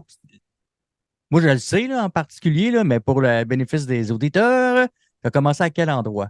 Ouais, quand ma grand-mère est décédée, je suis retourné à Port-Cartier. J'avais mis de côté, là, je ne raconterai pas pourquoi je ne travaillais plus pour l'équipe de l'entreprise de marketing, là. C'est une histoire qui a été bien plate, puis ça m'a fait mal pour vrai. Fait que de toute façon, je travaille, je vais bien dans un autre domaine. J'apprends que ma grand-mère est malade. Puis mon grand-père il est décédé depuis quelques années, là, depuis que j'avais 18 ans. Fait que je sais que la maison familiale va me revenir à moi. Même si elle a des enfants, je sais que ses enfants, ils n'ont pas de job, ils n'ont pas de. Tu sais, leurs enfants ont toujours été hyper gâtés, là. Je vous disais tantôt que j'avais été gâté, leurs enfants aussi. Ça a peut-être pas aidé au niveau de leur motivation à avoir des gros emplois puis à subvenir à leurs besoins. On va dire ça comme ça. Mhm. Puis je savais que la grosse maison familiale qui était payée, ça allait me revenir. Fait que, évidemment, j'ai été voir ma grand-mère avec qu'elle décède. Puis le médecin qui s'occupait de ma grand-mère lors de ses derniers jours était pas mal cute. C'est c'est une histoire un peu bizarre, là, mais elle était pas mal cute. Puis il est arrivé, bon, le décès de ma grand-mère. tous les papiers, les histoires d'argent, de famille qui se déchirent, toutes sortes de Mhm. signes que je ne veux pas embarquer là-dedans. Mais pendant que j'étais là, pendant qu'on tentait de régler tout ça, j'ai recroisé le fameux médecin, la fameuse fille, dans un bar. Et ce que je savais pas, c'est qu'elle était célibataire. Mhm. Fait que, ben oui, maudit. Et que je m'haïs des fois. Je Fait sais. que, ah ouais, c'est pas facile. Puis en étant le plus beau des hommes libres, ben, tu sais, je sais pas, j'ai un certain charisme. J'irai pas à dire que j'ai du charisme, mais j'ai au moins du charisme. Charisme. Oh oui, j'étais à une consonne de. En tout cas. Mais on se met à parler, puis ça clique, puis tout ça. Puis à un moment donné, je me dis, Christy, ma vie est peut-être ici à Port-Cartier avec elle, puis tu sais, habiter ici, puis peut-être. Puis là, la maison, finalement, tu sais, comme je t'ai dit tantôt, je l'ai revendue parce que il y avait trop d'entretien à faire sur la maison ou quoi que ce soit. Puis ben, je ne l'ai pas vendue, je l'ai léguée à ma tante, la sœur de ma mère, dans le fond, qui, elle vivait en appartement. Fait que je lui ai dit, si tu veux l'avoir, prends-la, mais organise-toi avec les comptes. Moi, je ne paye rien, là. Fait Non. qu'on a fait les papiers. Mais non, mais tu sais, à un moment donné. Puis j'habitais à Port-Cartier, ça allait bien, la vie était belle, je travaillais. Puis à un moment donné, je me fais chum avec des amis de radio à CIPC à Port-Cartier. Donc, Mathieu Pinault, Max Tremblay. Max Tremblay qui travaillait encore jusqu'à dernièrement dans une radio de Québec. Elisabeth Chevalier. Fred Gagné qui travaille à Kick à Chicoutimi encore sur l'heure du midi. Euh, une méchante belle équipe, là, tu sais, du monde smart. Puis tu sais, je me mets chum avec eux autres au point que je les invite dans des parties chez nous, puis ça clique. Puis à un moment donné, il y en a un de la gang qui était le gars des sports au retour. Lui, il n'y avait pas de cours en radio. Puis il voulait, je pense, de l'avancement. Puis il voulait avoir un meilleur salaire, puis il voulait avoir de l'avancement. Puis le boss à CPC, il avait dit, ben écoute, t'as pas de cours en radio. Si tu nous arrives avec un papier, avec un cours de radio, et tu peux le faire au CRTQ, il dit, ça prend à peu près, quoi, 8 mois, là, à peu près, là. Si on revient avec un papier, on pourra négocier peut-être un meilleur salaire, tu sais. Puis moi, j'entends parler de ça, puis je fais comme, ah, il y a une chaise de libre à CIPC. Je pourrais peut-être aller faire de la radio là. Tu sais, moi, j'ai le goût de le faire. Là. Tu sais, vraiment, là, j'ai un bon travail, mais qui m'occupe très peu. J'avais comme une grosse semaine occupée, puis après ça, j'avais une semaine comme pas tant occupée. Puis j'appelle mon chum Mathieu Pinot. Je dis, hey, j'aimerais ça, faire de la radio au retour. Je serais bon, je pense. Puis les sports, je connais ça. Tu sais, puis les gars de hockey, je les connais tous. Puis là, il fait comme, ouais, mais là, il faudrait que j'en parle à mon boss. On verra, tu sais. Fait qu'il me revient peut-être une couple d'heures plus tard et il dit non, Mike, ça ne marchera pas. Il dit le boss, il n'y a pas de montant pour toi. Il n'y a pas de budget pour un autre gars. J'ai Chris, il y en avait un budget pour le gars qui était là avant moi. J'ai dit, c'est quoi son salaire? Ben, je peux pas t'en parler, mais il m'a dit qu'il n'y avait pas de salaire. Il n'y avait pas de budget pour ça. Je te jure, le Domsi, j'avais tellement le goût de faire de la radio parce que ça faisait des années que j'en avais pas fait. Puis je voyais la porte, la fenêtre d'opportunité. Moi, je suis comme ça souvent. Là. Tu sais, des fois, là, je me promène dans ma vie. Là, wow, je vois une fenêtre d'opportunité. Là, souvent, là, il y en a qui vont faire comme ah, je reviendrai tantôt. Non, moi, c'est j'y vais tout de suite. Tu sais. Puis je me suis dit non, non, je vais le faire. Donc, j'ai dit à Mathieu Pinault, je vais le faire. Je veux y aller. Dis à ton boss que je vais le faire gratuit. Zéro. Zéro. Je veux le faire. Là, Mathieu Pinot dit ben, ça n'a pas de bon sens. Tu ne peux pas faire un show quotidien, 3 heures de temps au retour gratuitement. Là, je fais comme, oh, oui, je vais le faire, par expérience. Ça va me faire plaisir à part de ça. Moi, j'en ai pas de cours de radio. Vous n'avez pas d'affaire à me payer, tu sais. Ben, il dit quand même. Il dit, en tout cas, il dit, je te reviens. Finalement, il me revient, il dit, non, non, gars, j'en ai parlé à mon boss, ça n'a pas d'allure, mec, tu peux pas. On peut pas faire ça gratuitement. Je dis, gars, je vais faire un deal avec toi, Mathieu. Je vais pas animer, mais je vais être ton gars de sport et dire des niaiseries dans le retour. Donne-moi un montant symbolique. 20 piastres. 20 piastres par show. Donne-moi ça. 20 piastres par show, un montant symbolique. Je veux même pas savoir d'où que ça vient. C'est-tu de l'argent sale? C'est-tu de l'argent de ton salaire? C'est-tu de l'argent que tu as trouvé à terre? Je m'en sac. 20 piastres par show. J'ai dit, tu peux pas être plus symbolique que ça. Là, il était comme 20 piastres, juste 20 piastres. Ouais, donne-moi 20 piastres par show, cash, tac. Je vais me payer de la bière avec ça. Mais tu sais, mais ça va faire de l'expérience en radio. Donc, ça a été ça, mon premier contrat que j'ai fait pendant 8 mois. Puis évidemment, quand le gars a fini son cours, ben, il a repris sa chaise, évidemment. Il y en a qui n'étaient pas contents parce qu'ils m'aimaient bien. Puis évidemment, Junette Pont-Cartier aussi, mais en même temps, le gars, il était très bon. Là. On va lui donner ça. Tellement que je pense qu'il a arrêté de travailler dans ces radios-là il y a à peine quelques années. Là. Fait que, il était là quand même très, très longtemps là, à CPC. Donc, ça, c'était ma première expérience radio proprement dit. Ce qui est drôle là-dedans, c'est que moi, dans ma tête, j'étais prêt, là. J'étais prêt pour les ligues majeures, là. Hey, j'ai fait 8 mois CIPC à Port-Cartier. Hey, watch out, tassez-vous, là. Je suis capable de faire de la radio, moi, là. Mais Fait ouais, que, c'est quoi? ouais, c'est ça, mais tu sais, tellement qu'en 2008, mon ex, ma blonde du temps qui était médecin, elle décide qu'elle veut aller pratiquer à Québec. Là, je suis comme, ah ouais. Elle dit, ouais, on magasine une maison, elle dit, ça te tente, on déménage à Québec. Moi, la maison de ma grand-mère, c'est réglé. J'ai une job, mais tu sais, j'ai rien de carrière, là, vraiment de partie. C'est juste de l'expérience et un bon salaire, mais quand même, tu sais, j'avais rien de placé dans le ciment. Fait que je suis comme, OK, si on est pour faire le move, on va le faire. Puis Québec, c'est le fun, c'est pas loin de Montréal. Tu sais, j'aime ça voir des shows de musique. Tu sais, quand tu pars de Port-Cartier, tu fais 10 heures de route pour aller voir Metallica au Colisée, là. Ouais. Ouais, tu reviens pas le soir même, tu sais. Fait que, on déménage à Québec. Puis moi, dans ma tête, j'ai encore l'esprit que, asti, je suis bon, je vais faire de la radio, moi, là. Mhm. Fait que j'arrive à Québec, puis je découvre Radio X. Là, ça va venir peut-être intéressant pour les gens qui connaissent un peu ça, Radio X. Mais tu sais, en 2008, c'était quand même trash, mais pas. Ça désinforme. Tu sais, il y a des aspects de Radio X qui a beaucoup désinformé pendant la pandémie ou qui ont donné la parole, on va dire ça comme ça, à des gens qui désinformaient. Puis je pense que ça l'a beaucoup nui à la marque de Radio X. Mais dans le temps, c'était vraiment une super de belle radio d'opinion avec beaucoup d'intervenants. Puis je trouvais que ça visait autant à gauche qu'à droite. Tu sais. C'était moins polarisant qu'aujourd'hui. On va dire ça comme ça. Fait que moi, j'écoute Radio X. Hey, je me dis, Colin, j'aimerais ça faire ça, de la radio d'opinion. C'est là que je découvre un peu c'est quoi le côté opinion de la radio. Tu sais, c'est pas juste d'amuser les gens. Des fois, on peut divertir les gens, mais en donnant notre opinion. Tu sais. Puis là, à un moment donné, en fouillant dans les postes, je tombe sur Radio X2. Puis Radio X2, pour ceux qui ne connaissent pas ça, c'était la version rock de Radio X. Donc Radio X, c'était du talk, c'était de l'opinion. Puis Radio X2, c'était que de la musique, mais tu sais, ça parlait aussi, ça faisait des niaiseries.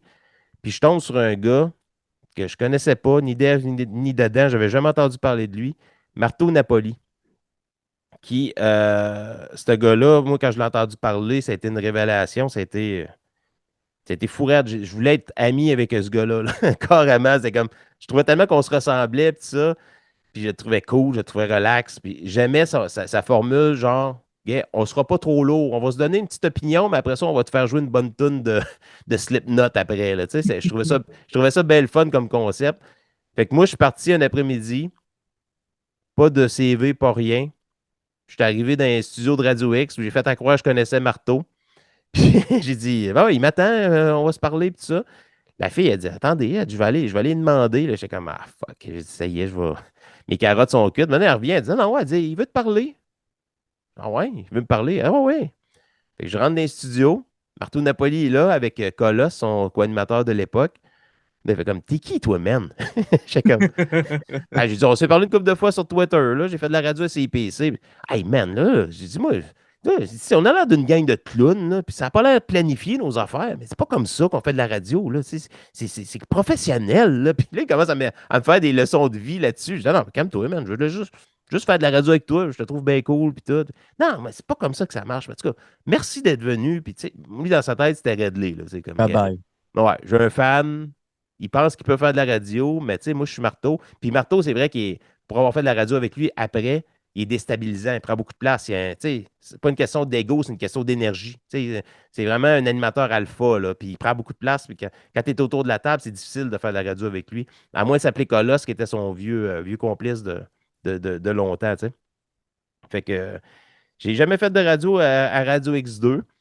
Mais Marteau, ça a été une expérience que j'ai fait quelques années plus tard quand il a perdu son poste à Radio X2. On avait gardé le contact sur Twitter, puis il m'avait ouvert une porte pour faire des chroniques. Fait que c'est là que j'avais rencontré Jeff Fillion aussi à Radio Pirate. C'est là qu'on animait le 4h11. Donc, ça a été vraiment ça, les expériences de radio proprement dit, puis qui m'a donné le goût à un moment donné de faire du podcast. Là. Parce que, tu sais, c'est bien beau toutes ces histoires-là de radio et tout, mais Marteau, il avait raison. C'est pas n'importe qui. Oui, oui, c'est une bonne personnalité, une belle personnalité. Tu peux faire de la radio, tu peux être entertainant. Ça reste que c'est une business qui demande des études, qui demande une certaine formation, qui demande tu sais, un animateur qui arrive.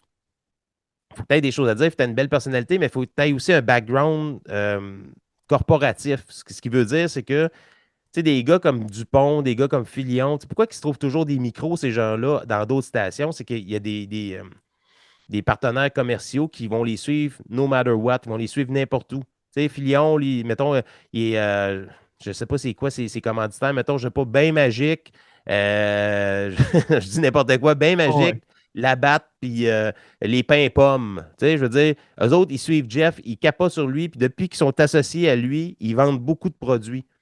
Ben, Christy, Jeff, s'il perd sa job à Radio X puis il s'en va à Radio Énergie, par exemple, dans sa négociation de contrat, va dire, ben écoute, j'ai déjà 25 000 qui me suit à l'arrière de moi, qui est prêt à investir en publicité. Ça a l'air de rien. Je dis 25, des fois c'est plus, là. Mais ça aide. Ça a un poids, là. Déjà que tu as un animateur d'expérience qui mérite d'être là quand Jeff Fillion, qui a beaucoup d'expérience, puis il dit qu'il arrive déjà avec des partenaires, ça l'aide énormément. C'est un peu ça la business de la radio. Chose que moi, je n'ai pas de partenaire d'affaires, tu sais.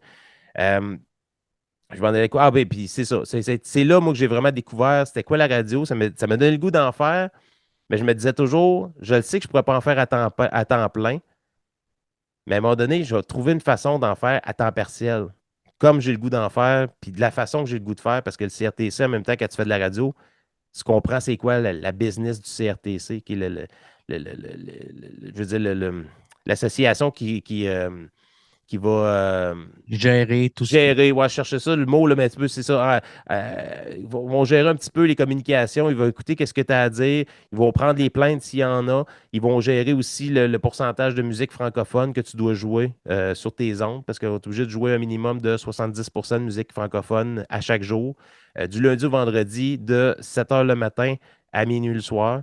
Donc, tu sais, c'est tous des aspects comme ça que je trouvais que la radio, c'était un peu, c'était le fun comme médium de communication. Mais Mais c'était c'était un peu aussi que tu avais les mains un peu liées pour pouvoir faire pleinement ce que toi, tu avais envie de faire. Là, tu sais. ben, certain. Je veux dire, tu sais, quelqu'un qui c'est sa job à temps plein, je peux comprendre que lui, c'est son gagne-pain, il ne veut pas le perdre, là. C'est normal, il va suivre les règles, tout ça. Moi, j'étais un petit peu un loose cannon là-dedans, là. Moi, j'arrivais, puis je voulais faire de la radio pour le fun, là. J'étais prêt à faire de la radio pour 20$ par émission, tu sais. C'est pour te dire à quel point que je prenais. Pour moi, c'était comme un gros carré de sable, là, de la radio, là. Tu sais, Mhm. je le vois encore comme ça aujourd'hui. Mais la business n'est pas faite comme ça. Donc, c'est sûr que je ne fitais pas avec la radio traditionnelle, la radio. Tu sais, j'en parlais avec Fred Gamache, un de mes chroniqueurs dernièrement. Il dit, Chris, Mike, je te verrais tellement faire un genre de show du retour quelque part. Tu sais, tu serais divertissant, tu serais drôle, tu serais bon. Je dis, ouais, mais j'aimerais pas ça. Tu sais, je veux dire, c'est tellement dans des boîtes. C'est toutes des petites boîtes, là. Tu parles pendant 1 minute 25. Après ça, c'est telle chanson qui a été choisie, pas par toi, là, par le directeur musical. Mhm. Puis que lui, il a reçu probablement une enveloppe d'un routeur qui, lui, veut pousser son artiste. Tu sais, tout est arrangé comme ça que tu arrives au bout de la ligne, puis dans le fond, ton show, il te ressemble pas. Tu es juste comme la marionnette qui fait les désirs de tout le monde autour de toi, qui eux autres s'en sont mis plein les poches. Puis c'est pour ça que je respecte beaucoup les jeunes qui travaillent à la radio. Ça doit pas être facile d'arriver dans un monde comme ça où ce que tu penses que tu vas faire une révolution, puis ça va être hot. Puis maintenant, la radio est tellement, tellement gérée, serrée dans des boîtes, c'est fou, là. C'est fou, raide, là. L'animateur, lui, il est là pour parler. Tout le reste, le pacing, il n'y a rien à voir là-dedans. Lui, toi, parle, dis ça, dis ça, dis ça, fais jouer telle tune, puis c'est tout. Puis même, je te dirais, il parle, mais tu sais, genre, ce commentaire est une présentation de Bel Air, de Deloitte et Touche. Je veux dire, tout est commandité. Fait que tu peux donner ton commentaire, mais tu peux pas parler au travers de ton chapeau parce que ça peut faire de la peine aux commanditaires. Tu sais, moi, j'ai un de Mhm. mes chums, Jacques, calé, je sais pas Jackie Pop, là, dans le fond, il faisait de la radio avec Marteau. Puis c'était un super de bon animateur de radio. Puis à un moment donné, il a fait une joke sur McDonald's. Une crise de bonne joke, là. Puis elle était pissante. Puis tu sais, pour l'auditeur, ça devait être très drôle, ce moment-là. Mais McDonald's, c'est un des commanditaires nationaux principaux de Radio X. Fait que le lendemain, il n'y avait plus de job, tu sais. C'est ça qui est Mhm. plate là-dedans, c'est que quand on dit que les animateurs n'ont pas de liberté, c'est ça, là. T'as le pickle entre les deux fesses, tu te dois de te tenir tranquille, suis ta ligne directrice, puis si tu bifurques, ben écoute, t'as plus de job, t'as plus de salaire, t'as plus de revenus. Donc, moi, c'est pour ça que le podcast, je trouvais que c'est la plus belle des avenues là-dedans pour quelqu'un comme moi qui cherchait plein de liberté et qui avait le goût d'avoir un show à son image parce que c'est pas vrai que tu as une personnalité quand tu travailles à la radio, là. Tu sais, oui, certaines stations, tu parlais de C'est quoi tantôt, c'est peut-être une des dernières que j'ai vues, des animateurs vraiment se lancer avec leur propre personnalité puis se laissent aller un peu plus. Mais sinon, pour le reste, c'est tout géré au quart de tour, là. Puis si tu sors un peu de la traque, là, tu te fais taper ses doigts, c'est pas long, là. Quand tu signes un contrat pour la radio, il faut que tu te dises en même temps dans ta tête, je suis sur un siège éjectable. Ben oui, ça c'est clair. C'est clair. Puis c'est pas genre, ah, ben, ils vont m'essayer pendant 2 mois. Non, non. Si après la première semaine, ça marche pas, puis ça marche vraiment pas, salut. Tu n'auras même pas le temps de dire adieu aux auditeurs, de dire, ah, ceci est ma dernière émission. Non, non, tu vas l'apprendre après ta dernière émission, tu sais, puis tu reviens plus le lundi d'après, là. Fait que ça n'a pas. Quand on parle d'argent, là, ça n'a pas vraiment de. Il n'y a pas vraiment d'émotion là-dedans. C'est l'argent avant tout, là. Ton premier podcast, c'est quelque chose vraiment de underground que tu as parti chez vous dans ton sous-sol. Tu dis, ah, OK, je vais essayer ou ça n'a pas commencé tout de suite avec le Big Four, là? Non, non, non, mais non, ça a commencé avec le spermatozoïde, pour vrai. Ah, OK, OK. Je pensais qu'il y avait Oui. comme. Oui, non, c'est moi, là, le podcast, comme je te dis, moi, j'ai continué. J'étais avec mon ex qui est médecin, là, mais tu sais, j'étais avec elle, je faisais mes petites affaires, je travaillais, je restais dans le coin de Québec, Radio X, moi, j'attendais peut-être encore le retour d'appel de Marteau. Mais à un moment donné, non, c'est ça. J'avais commencé à faire des petites apparitions avec Marteau à radiopirate.com. Puis à un moment donné, j'ai un de mes chums, Pat Côté, qui, pas pas le boxeur, là, le gars des MMA, là, mais un gars qui fait des chroniques de techno. À un moment donné, il m'écrit, il dit, ah, t'écouteras ça en direct de nulle part, vendredi soir. C'est en direct, c'est un podcast, mais ils font une émission en direct le vendredi soir sur leur propre station sur Internet. Puis il dit, je vais aller faire une chronique là. Il dit, ça a l'air d'une une belle gang de sauter. Fait que j'écoute ça avec Dan Mascotte, qui est un des gars du Big Four, justement, un des 4 gars du Big Four original, qu'on va OK, ouais, dire. ouais. Puis j'écoute ça, puis moi, je tombe sur le cul, là. Je me rends compte que sur Internet, là, on est en 2011, sur Internet, on peut faire une émission de radio de cette qualité-là, là. On peut faire une production vraiment radiophonique avec une table ronde en direct, puis enregistrer ça, puis mettre ça en podcast par la suite, en écoute. Moi, ça a été une révolution, là. J'ai vu ça, j'ai fait, OK, ces gars-là, ils parlent, ils peuvent sacrer s'ils sont pas contents, ils peuvent mettre du Foo Fighters, ils peuvent mettre, tu sais, pas juste, aucune musique francophone, pas parce qu'on veut pas les encourager, mais en même temps, si tu veux mettre du Slayer, tu mets du Slayer, je veux dire, c'était la liberté à 100%. Le Moi, podcast, c'est la vraie liberté. ben, la vraie Barté, ça, c'est la vraie d'Avra. Mais plus sérieusement, moi j'ai capoté, là. Puis, moi, j'ai communiqué avec les gars en direct de nulle part après l'écoute. Je disais, les gars, il faut se parler, là. Dites-moi qu'est-ce que ça me prend pour faire ce que vous faites. Moi, c'est ce que je veux faire. Je veux faire de la radio chez nous à temps perdu. Je vois que l'Internet me permet de le faire. Fait que ça a pris 2 heures. Les gars m'ont contacté. Franco Huard, Dan Mascotte. Puis ils me connaissaient parce qu'ils écoutaient Radio Pirate, l'émission de Marteau, le 4h11. Fait qu'ils me connaissaient un petit peu. Fait qu'on s'est fait un meeting, puis il m'a dit, ben, t'as-tu un ordinateur? Oui, parfait, ça va te prendre une console, des micros, on te conseille ça, ça, ça. Nous autres, on s'occupe de la mise en onde. Hey, je capotais, j'étais déjà comme. Il me prenait, là, puis il me disait, hey, on va s'occuper de toi. Fais juste animer, donne-nous du contenu, là, puis on va te présenter sur Radio H2O. Sais-tu quoi? Après ça, ça va être disponible en podcast, puis tout le monde va pouvoir l'écouter.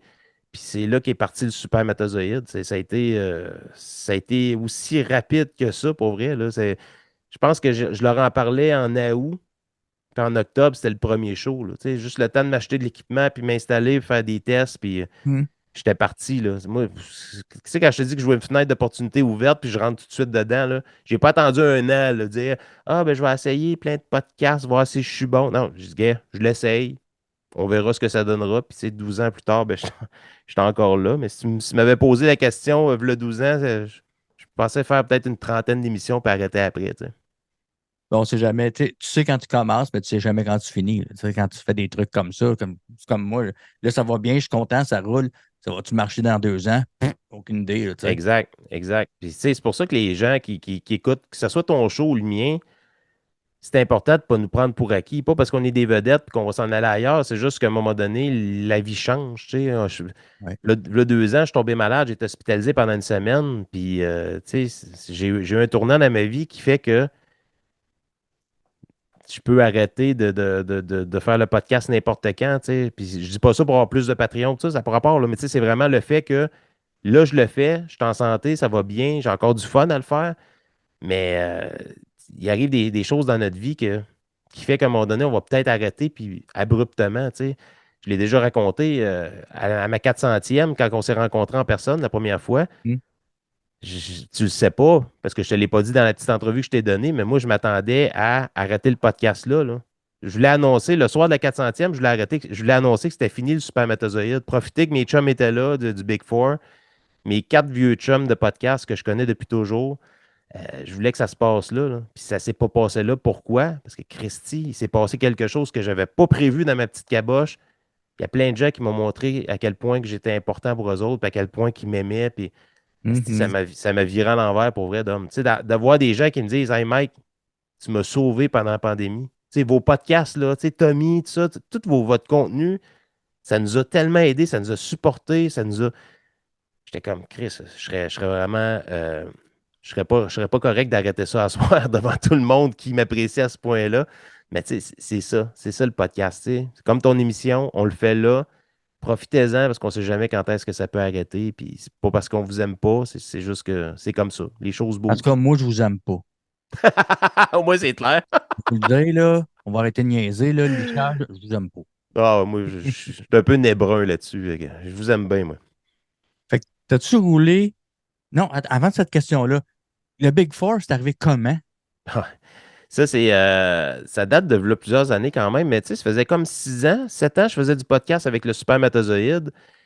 Puis à un moment donné, je fais une entrevue, je pense, avec Yann Terrio. Non, c'est pas avec Yann Terrio, parce que Yann est dans le Big Four. En tout cas, je fais une entrevue avec quelqu'un, puis il me dit si tu avais un micro dans une station de radio, puis il fallait que tu bâtisses ton équipe, qui tu prendrais dans cette équipe-là? Puis je te jure, Dom, sans hésitation, là, j'ai dit Dan Mascotte, Yann Terrio, Frank Pocket.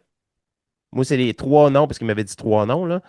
J'ai dit, si j'avais un show d'opinion, là, c'est ces 3-là, table ronde, je veux dire, on serait capable de virer le gouvernement à l'envers si on avait une vraie radio avec une vraie. Tu sais, si on avait vraiment un vrai reach là, important, là, je pense qu'on pourrait faire bouger des choses, on serait capable, tu sais.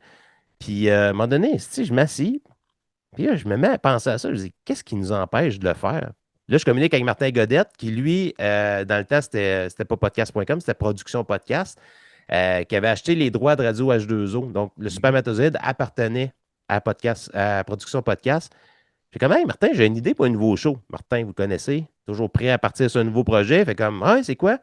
J'ai dit, mettons, moi, Frank Pocket, Dan Mascotte, Yann Terriot, donc, on ferait comme le Big Four du podcast. Tu sais, 4 dinosaures ensemble qui n'ont pas peur de dire les vraies choses. Puis, hey, là, Martin, les yeux deviennent ronds. Puis, ah, ouais, ouais, ouais, ouais. Hey, c'est une bonne idée, let's go. Puis, c'est de même que ça a parti finalement. Tu sais, c'est déjà. Le problème avec ce podcast-là, c'est pas parce qu'on n'avait pas de fun à le faire, c'est vraiment par manque de temps. À un moment donné, on s'était dit qu'on allait le faire au moins une fois par mois, compte tenu qu'on avait chacun nos podcasts respectifs, on manquait de temps. Puis un petit peu avant la pandémie, à un moment donné, moi, j'ai manqué de temps aussi, au niveau professionnel et familial et tout. Puis c'est moi qui avais collé la shot que je me retirais du Big Four. Puis j'avais dit à Martin Godette, si tu veux prendre ma place, vas-y, ça me dérange pas, mais là, moi, j'ai plus de temps pour ça. Puis finalement, Martin avait décidé de dire non, c'est correct, on va arrêter le Big Four là. Puis il y a 2 ans, c'est lui qui a eu l'idée de ramener le Big Four, une édition spéciale du Crachoir pour amener les 4 gars du Big Four. Ça, je trouvais ça sympathique, je trouvais ça le Oui. fun. Puis ça a comme. S'il y a des gens qui ne nous avaient pas connus dans la première mouture, qui là, nous ont connus là. Puis à la 400e, ben, moi aussi, j'avais le goût de ramener un petit peu le Big Four devant le public. C'est comme un petit fantasme que j'avais. Évidemment, c'était léger, là, il n'y avait pas des grosses préparations. On prenait des sujets du public. Des fois, c'était du gros n'importe quoi, mais je pense qu'on a eu une belle soirée quand même. Là. Ben, la C'est place sorti. était pleine. Oh, oui, la place était full, mais malgré le fait qu'on n'avait rien de préparé, je l'ai réécouté l'année passée quand je faisais mon best-of. Puis il y a des bouts que je riais encore. Là. On est encore capable de divertir les gens, je pense. Ben, écoute, les bouts. Que tu te rappelles? Non, non, non, non, non, je me rappelle de tout. Les moments Frank Pocket, Yann Terriot, c'est épique, ça. C'est C'est au point de se demander, OK, il niaise, mais il sait-tu un peu? Écoute, c'est malade. À un moment donné, je regardais justement le buffer avec Yann. Là, il cherchait un animateur pour X raisons. Là, j'ai juste écrit dans le chat euh, Frank Pocket, Enter. Hey, t'es-tu malade jamais? Fait comme, OK, OK, OK, c'est rien qu'une joke, Yann, là. Moi, je te dirais que, pour connaissant Yann, j'ai jamais posé la question personnellement, puis je ne veux pas répondre pour lui non plus, là. Moi, je te dirais que c'est 50-50. Moi, je pense que Yann ne déteste pas Frank Pocket. Moi, je pense que Yann déteste que Frank Pocket parle beaucoup. Je pense que le problème, il est juste là, là, parce que Frank, quand il part, il part. Puis Martin Godette, ce qui est le plus drôle. Moi, j'aime ça écouter le crachoir pour ça, là, puis l'Express quand je suis capable, là, sur l'heure du midi, là. C'est que les deux veulent toujours parler. Puis Ouais. des fois, ça s'overlap. Puis, tu sais, puis Frank aime ça parler, puis il est bon là-dedans. Puis c'est pas pour rien que je voulais l'inclure dans le Big Four. Il est très bon. Tu sais, quand il y a une opinion, il y a pas juste une voix remplie de garnottes qui est agréable à écouter. Il y a aussi une bonne opinion. C'est Ah oui. structuré déjà, puis ça sort rapidement. Tu sais. J'aime ça, sa fluidité dans son opinion. Tu sais. Puis, bon, je pense que c'est juste ça. Tu sais, tu sais, les gens, ils pensent ce qu'ils veulent. Là. Tu sais, il y a même des gens qui pensaient qu'on se détestait, tout pour moi. Là. On se déteste pas. En tout cas, moi, je te déteste pas, Domsi. Là. On s'haït, mais tu sais, juste un peu, pas tant, là. Juste quand tu parles. Mais là, à Exactement. soi, tu Donc, parles ta pas. Tu parles gueule, pas. t'as roulé le Super Mato puis le Big Four ensemble combien de temps? Ensemble, pas longtemps. Le Big Four, j'ai pas les chiffres devant moi, là, mais tu sais, ça a duré. Je me demande si ça a duré un an. OK, OK, OK. Tu sais, ça a été un trip là, qu'on a parti à un moment donné, puis tu sais, par manque de temps, j'ai été obligé de l'arrêter. Puis tu sais, en même temps, on s'est rendu compte que les gens, ils en écoutaient tellement de podcasts déjà, ils nous écoutaient tellement de façon indépendante, chacun de notre côté, que là, ce produit-là qui nous réussissait, qui se voulait être un peu un super podcast, avec quatre dinosaures il y a même quelqu'un qui a fait un meme, il nous avait appelé les Traveling Wilburys du podcast. Là. Je ne sais pas si les gens vont faire le lien là, c'est avec le vieux groupe, là. Mais tu sais, ça n'a pas pogné de temps. Tu sais, je pense que ça a plus pogné après, lorsqu'on a décidé de le reformer. Les gens trouvaient ça le fun puis drôle. Mais c'est ça, ça a duré peut-être 9 ou je ne vais pas vous dire n'importe quoi, 9 ou 10 émissions à peu près. Là. Donc, on va se dire 10 mois. Peut-être un an, puis il y a quelques mois qu'on a sauté. Là. Mais, tu sais, la 400e, je trouvais que c'est une belle occasion de closer ça. Tu sais, tu parlais de Oh. bons moments, là. Tu sais, tu parles que Frank Pocket s'est pogné avec Yann. J'ai quand même fait un prout de sa bedaine à Frank Pocket, là, ce soir-là, là. Ah oui, t'avais été courageux.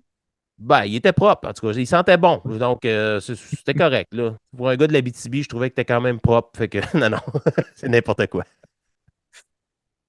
La pandémie arrive. Ah, boy. Ah boy, mais qu'est-ce que ça te fait? Qu'est-ce que tu te dis là, en regardant les nouvelles? Tu fais comme, OK, là, qu'est-ce qui se passe?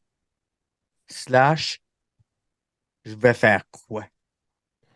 La pandémie, je vais te dire, là, c'est facile parce que là, elle est derrière nous, là, mais je veux dire, quand c'est arrivé, j'ai été un peu comme tout le monde, un peu sur le cul. Surtout que quand ils ont annoncé la fermeture, 2 jours avant, j'étais dans un show jam-pack avec plein de monde. Puis là, tu sais, 2 jours après, on entendait parler de la rumeur, bon, de ce virus-là. Puis là, finalement, là, tu sais, quelques jours plus tard, on apprend que tout est fermé, que, ben, pas tout est fermé, mais qu'on commence à mettre des normes, puis ci, puis ça, puis les aéroports. Puis moi, je suis de nature souvent positive. Tu sais, les gens trouvent que j'ai l'air bête, mais je suis vraiment quelqu'un de positif dans la vie. Puis je me suis dit, c'est pas vrai que je vais prendre cet événement-là qui est négatif. On entendait parler de rumeurs de confinement. On pensait pas que tout allait fermer à un moment donné, mais tu sais, en regardant dans le futur et en écoutant des vieux podcasts avec Steve Depoche, on en parlait de ça. On s'en doutait que ça risquait d'arriver. Puis je me suis dit, c'est pas vrai on va garder quelque chose, on va garder ça négatif. Moi, je parle pour ma vie personnelle. J'ai vraiment pris le négatif et je l'ai tourné en positif avec la pandémie. Tu sais, oui, on a vécu des normes, on avait vécu des choses qui étaient désagréables, le couvre-feu, tout ça. Mais tu sais, ça n'a l'air de rien. Pendant ce temps-là, moi, je vois ma fille à peu près une semaine sur deux. Ça, c'était avant qu'elle commence l'école, là, parce que sa mère était à Québec, puis moi, j'étais dans une banlieue pas loin de Trois-Rivières. Euh, Pendant la pandémie, je l'ai eu pendant 6 mois chez nous, non-stop, là. Tu sais, c'était positif pour moi. Je passais du temps de qualité avec ma fille. Il y avait de l'école virtuelle. Je veux dire, j'étais toujours à la maison avec. Tu sais. Donc, moi, j'ai vraiment, au lieu de me fâcher, j'ai essayé de rester positif, puis de virer ça en positif, que ce soit pour les membres de ma famille que pour moi, puis même pour les auditeurs du podcast. Ce qui a changé un petit peu la donne là-dedans. Puis ça revient un petit peu à ma réponse, parce qu'on va dire qu'on fait quasiment le grand loop, là, mais on revient à Carl Giroux. Ce qui a changé la donne un petit peu avec ça, c'est que là, je suis tombé sur des vidéos de personnes comme Joe Otley, comme Carl Giroux, comme qui eux autres s'amusaient à manquer de respect envers les gens qui portaient le masque, s'amusaient à défier les normes sanitaires, s'amusaient à faire des choses qui n'étaient pas permis, mais en même temps, même que c'était dangereux ou pas, je trouvais que ça ne montrait pas un bon exemple, puis ça montrait à quel point que euh, ces gens-là voulaient vraiment comme bousculer l'ordre établi alors que c'est pas de ça qu'on avait besoin à ce moment-là. On avait besoin de solidarité, on avait besoin d'être unis, puis de s'écouter. Puis, au niveau du podcast, ça a comme pris un virant à 180 degrés, moi, puis Steve Depoche, parce qu'on s'est dit, Chris, on ne peut pas laisser ces gens-là dire n'importe quoi. On ne peut pas laisser une fondation ramasser autant d'argent Ouais. en sachant très bien qu'il n'y aura pas de résultat au bout de la ligne. Tu sais, connaissant le fait que c'est une pandémie puis qu'elle est mondiale, c'est pas une invention du gouvernement du Québec puis du Canada, là. C'est mondial, là. Tu vois.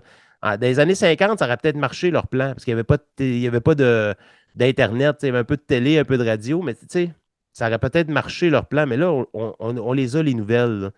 Les autres, ils revenaient constamment avec la désinformation et tout et tout. Puis, tu sais, on s'est vraiment assis, moi puis lui, je parle de Steve Depoche, puis on s'est posé la question, est-ce qu'on perd du temps avec ces gens-là ou on reste quand même positif? Puis j'ai dit, gars, on n'empêche pas l'autre. On va tenter de parler des nouvelles qui restent tout en étant sarcastique, ironique, drôle au maximum, parce qu'on vit quand même. Puis en même temps, ça va nous faire une belle thérapie compte tenu qu'on est en confinement. Ben oui. Puis, mais j'ai dit, on va quand même se mettre à combattre la désinformation. Puis, je reviens à l'entrevue que tu as faite la semaine passée avec Carl Giroux, mais c'est peut-être l'aspect, quand je disais tantôt que c'était une entrevue girouette, pas de toi, parce que toi, je connais ton angle de travail, puis je trouve Oui. ça remarquable que tu prends des gens qui travaillent beaucoup dans des zones d'écho, tu les sors de cette zone-là, puis tu les assois avec toi, puis tu prends le temps de les faire connaître, puis de les faire parler, puis tu sais, je trouve ça remarquable. Mais en même temps, de voir Carl Giroux nous dire, en nous regardant dans les yeux, dans l'écran, qu'il n'a pas ri des gens, qu'il n'a pas manqué de respect, que c'est les autres qui lui ont manqué de respect. Non, le respect, c'est pas à sens unique, là. Tu sais, à un moment donné, ça vient des deux côtés. Puis moi, ce qui a fait que je me suis attardé à un Carl Giroux, que j'ai connu un Stéphane Blais, que j'ai connu un Dan Pilon, c'est à cause de leur manque de respect. Carrément. Manque de respect, autant des normes que des gens qui décidaient en toute solidarité envers le gouvernement puis le peuple québécois, là, parce que je parlais au nom de la province, là, Oui. mais qu'on suivait les normes, là, tu sais. Moi, ça a été ça, leur manque de respect qui a fait que j'ai embarqué là-dedans. Est-ce que j'ai bien fait? Peut-être pas tout le temps. J'ai peut-être, mes paroles ont peut-être dépassé ma pensée. J'ai peut-être fait des parodies qui allaient un petit peu loin, malgré que je trouve que je suis quand même assez respectueux dans la majorité des cas, là. Mais ça a été ça pour moi, la pandémie. Tu sais, si tu me demandes quelques années plus tard comment je l'ai vécu, ça a été ça. C'est un mélange d'émotions de moi, dans ma vie familiale, ma vie personnelle, je veux juste tourner ça en positif.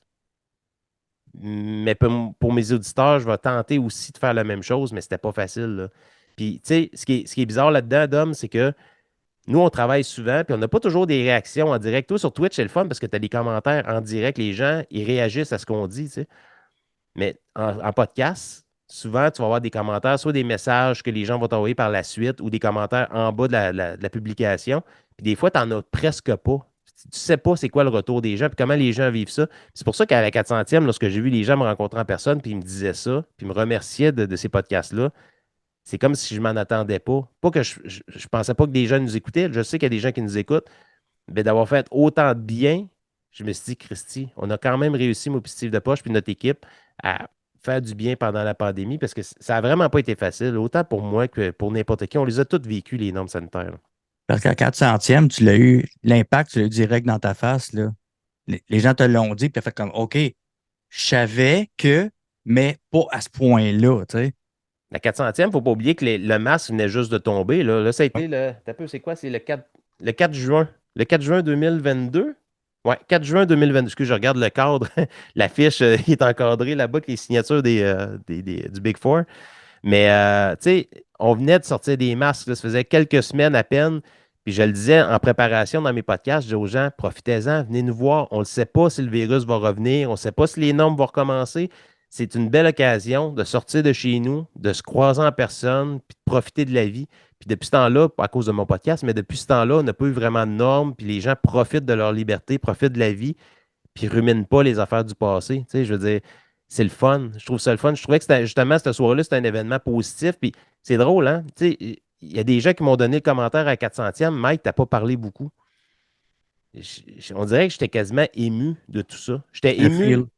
oui, j'étais ému de la réaction des gens quand ils m'ont parlé du bien que je leur avais fait, mais j'étais ému aussi de voir tous ces gens-là ils ont décidé de sortir de chez eux, parce qu'il y en a qui ont encore peur de sortir de chez eux. On ne se fera pas de cachette. Il y en a que ça les a brisés, la pandémie, là. Puis je parle pas psychologiquement. Tu ça les a brisés en tant que personne. Ils n'ont plus le goût de sortir, ils ont peur. Il faut les comprendre, tu sais, ils ont besoin d'aide. Mais de voir tous ces gens-là prendre leur samedi soir pour venir écouter quatre gars d'opinion qui s'ostinent puis qui se crient après, puis qui disent des niaiseries, je trouvais ça beau en même temps. J'étais vraiment ému que ces gens-là se déplacent puis qu'ils vivent le moment présent. Même ma femme m'en parlait le soir après. Elle disait, mon Dieu, c'était le fun. Hein? On était comme plus habitué de voir autant de gens. Elle dit même, il y avait tellement de jeunes en place. Des fois, ils me croisaient, puis je me reculais. On dirait que j'avais comme peur à cause des virus. Tu sais, on réapprenait tranquillement à se refamiliariser avec la vie sociale. Puis j'étais vraiment ému de cette soirée-là pour vrai. La 500e, espérons qu'il n'y a pas un virus qui va apparaître. Je veux vraiment faire quelque chose encore une fois devant le public, que ce soit là ou ailleurs. Peut-être le Centre Bell, on va regarder ça. Oh, écoute, ben, tu demanderas à Mike, il va tout te dire c'est quoi, comment faire, là. Mike Ward, ouais, ouais, ça. Ouais. Bon, même, je pourrais même lui demander de faire ma première partie. Ça pourrait être pas pire. Excellente idée, ça. Il va dire oui, c'est sûr. Il est tellement pauvre. Ouais, ben ça, il a sûrement besoin d'un peu d'argent, là. En tout cas, ça a l'air que la mère à Jérémy Gabriel, elle relance sa poursuite, là, en rappel contre lui. Fait que, c'est quand Ouais, on parle, on pas le parle de, morceau. on parle de gens qui rotent la ballonnée et qui vivent dans le passé, là, ça en est, ça, des personnes comme ça, malheureusement. Là, étant donné qu'il n'y a pas moyen de discuter avec Carl, pas de votre beef nécessairement, mais de vos opinions, qu'est-ce que je pourrais faire pour essayer de t'aider à ce qu'il veuille? Mais il n'y a rien à faire, Dom. Je veux dire, puis là, on T'aimerais parle. pas ça vraiment y parler pour vrai? Ben oui, j'aimerais ça, c'est sûr. Le monde, là, je le disais dans mon podcast jeudi dernier, le monde pense que je déteste Carl Giroux. Je le déteste pas. Je veux dire, il serait devant moi, là, on prendrait une bière, puis pensez-vous que je me lèverais et je sacrerais une claque d'en face? Ben non. Tu sais, je prendrais le temps de parler avec. C'est pour ça que moi, c'est un peu le côté qui m'a blessé le plus là-dedans, c'est qu'il m'a fait un procès d'intention en disant qu'il refusait l'entrevue parce que je lui avais manqué de respect. Puis Hmm. comme si, pendant l'entrevue, je lui aurais encore manqué de respect. C'est pas moi, ça. J'ai jamais manqué de respect envers personne. J'ai fait des entrevues avec Éric Duhem, un gars que je respecte pas sa façon de voir les choses, puis il a eu sa chance de parler. Je l'ai même pas interrompu. Joe Lindigo, c'est la même affaire. Je veux dire, je suis quelqu'un de respectueux dans le dialogue, dans la discussion. Mais si tu veux faire les affaires de ton bord, puis tu veux que je réagisse de mon bord, ça se peut que ça vire mal, parce que justement, ça manque de dialogue. C'est des monologues chaque côté. Fait que moi, je me suis rendu compte qu'à partir de ce moment-ci, là, de post-pandémie, là, il n'y a plus rien à faire pour ces gens-là. Je veux dire, ils sont convaincus. Il y en a qui ont viré leur chapeau de bord, puis c'est correct. Ils ont repris leur vie normale, puis ils pensent peut-être que le vaccin est encore mortel ou whatever. Ça, je m'en fous, mais au moins, ils ont repris leur vie normale. Je les Hmm. félicite. Ils ne sont pas en train toujours de manifester, puis chialer, faire des Facebook Live.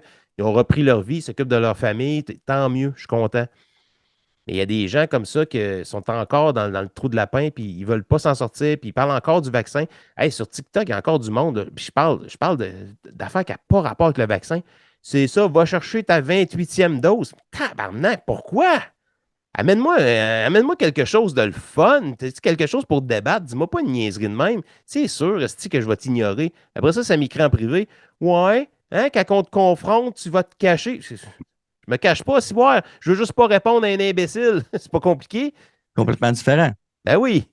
Tu sais, la salive, là, à un moment donné, ça a une limite. Là. Si je la gaspille pour dire répondre à des imbéciles, j'en aurais plus pour répondre à des gens intelligents. Donc, j'aime mieux garder cette salive-là pour les gens intelligents.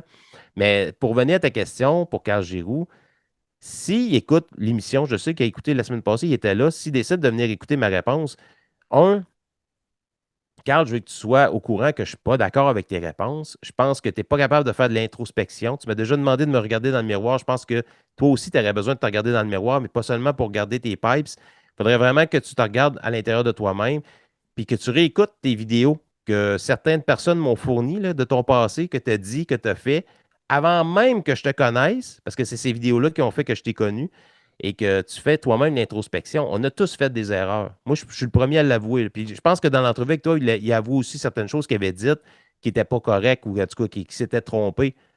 Mais est-ce que tu as déjà fait des vidéos pour dire à tes adeptes que tu t'étais trompé? Non.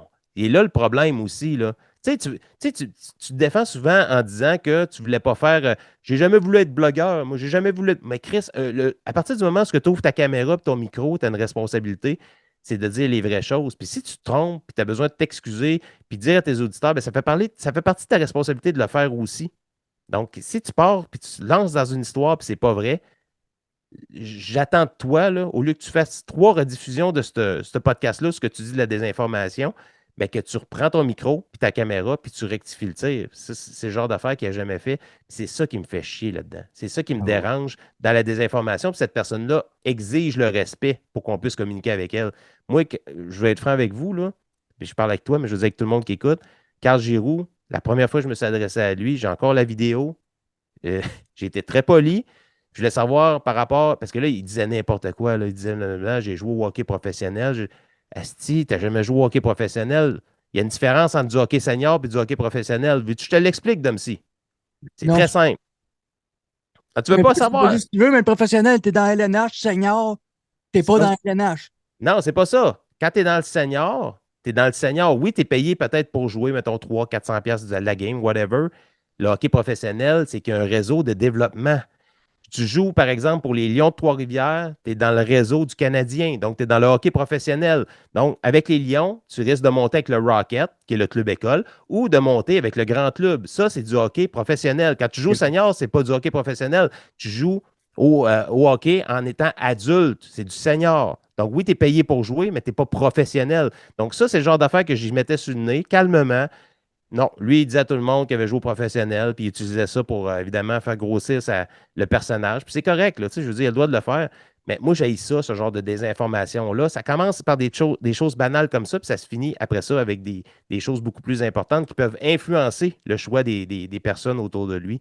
Puis il rectifiait jamais le tir. Puis à un moment donné, il était sur un live. Je suis apparu sur son live, puis j'ai posé une question, euh, je veux dire, calmement. Là, tu sais, j'ai pas dit Hey, Giroud, Chris de Cap. Non, j'arrivais. Non. Excuse-moi, Carl, est-ce que tu pourrais me répondre à cette question, s'il te plaît? Non, non, non, non, non. Il a raté son live, il a fait Ah, excusez-moi, j'ai quelque chose à faire. Puis il m'a bloqué.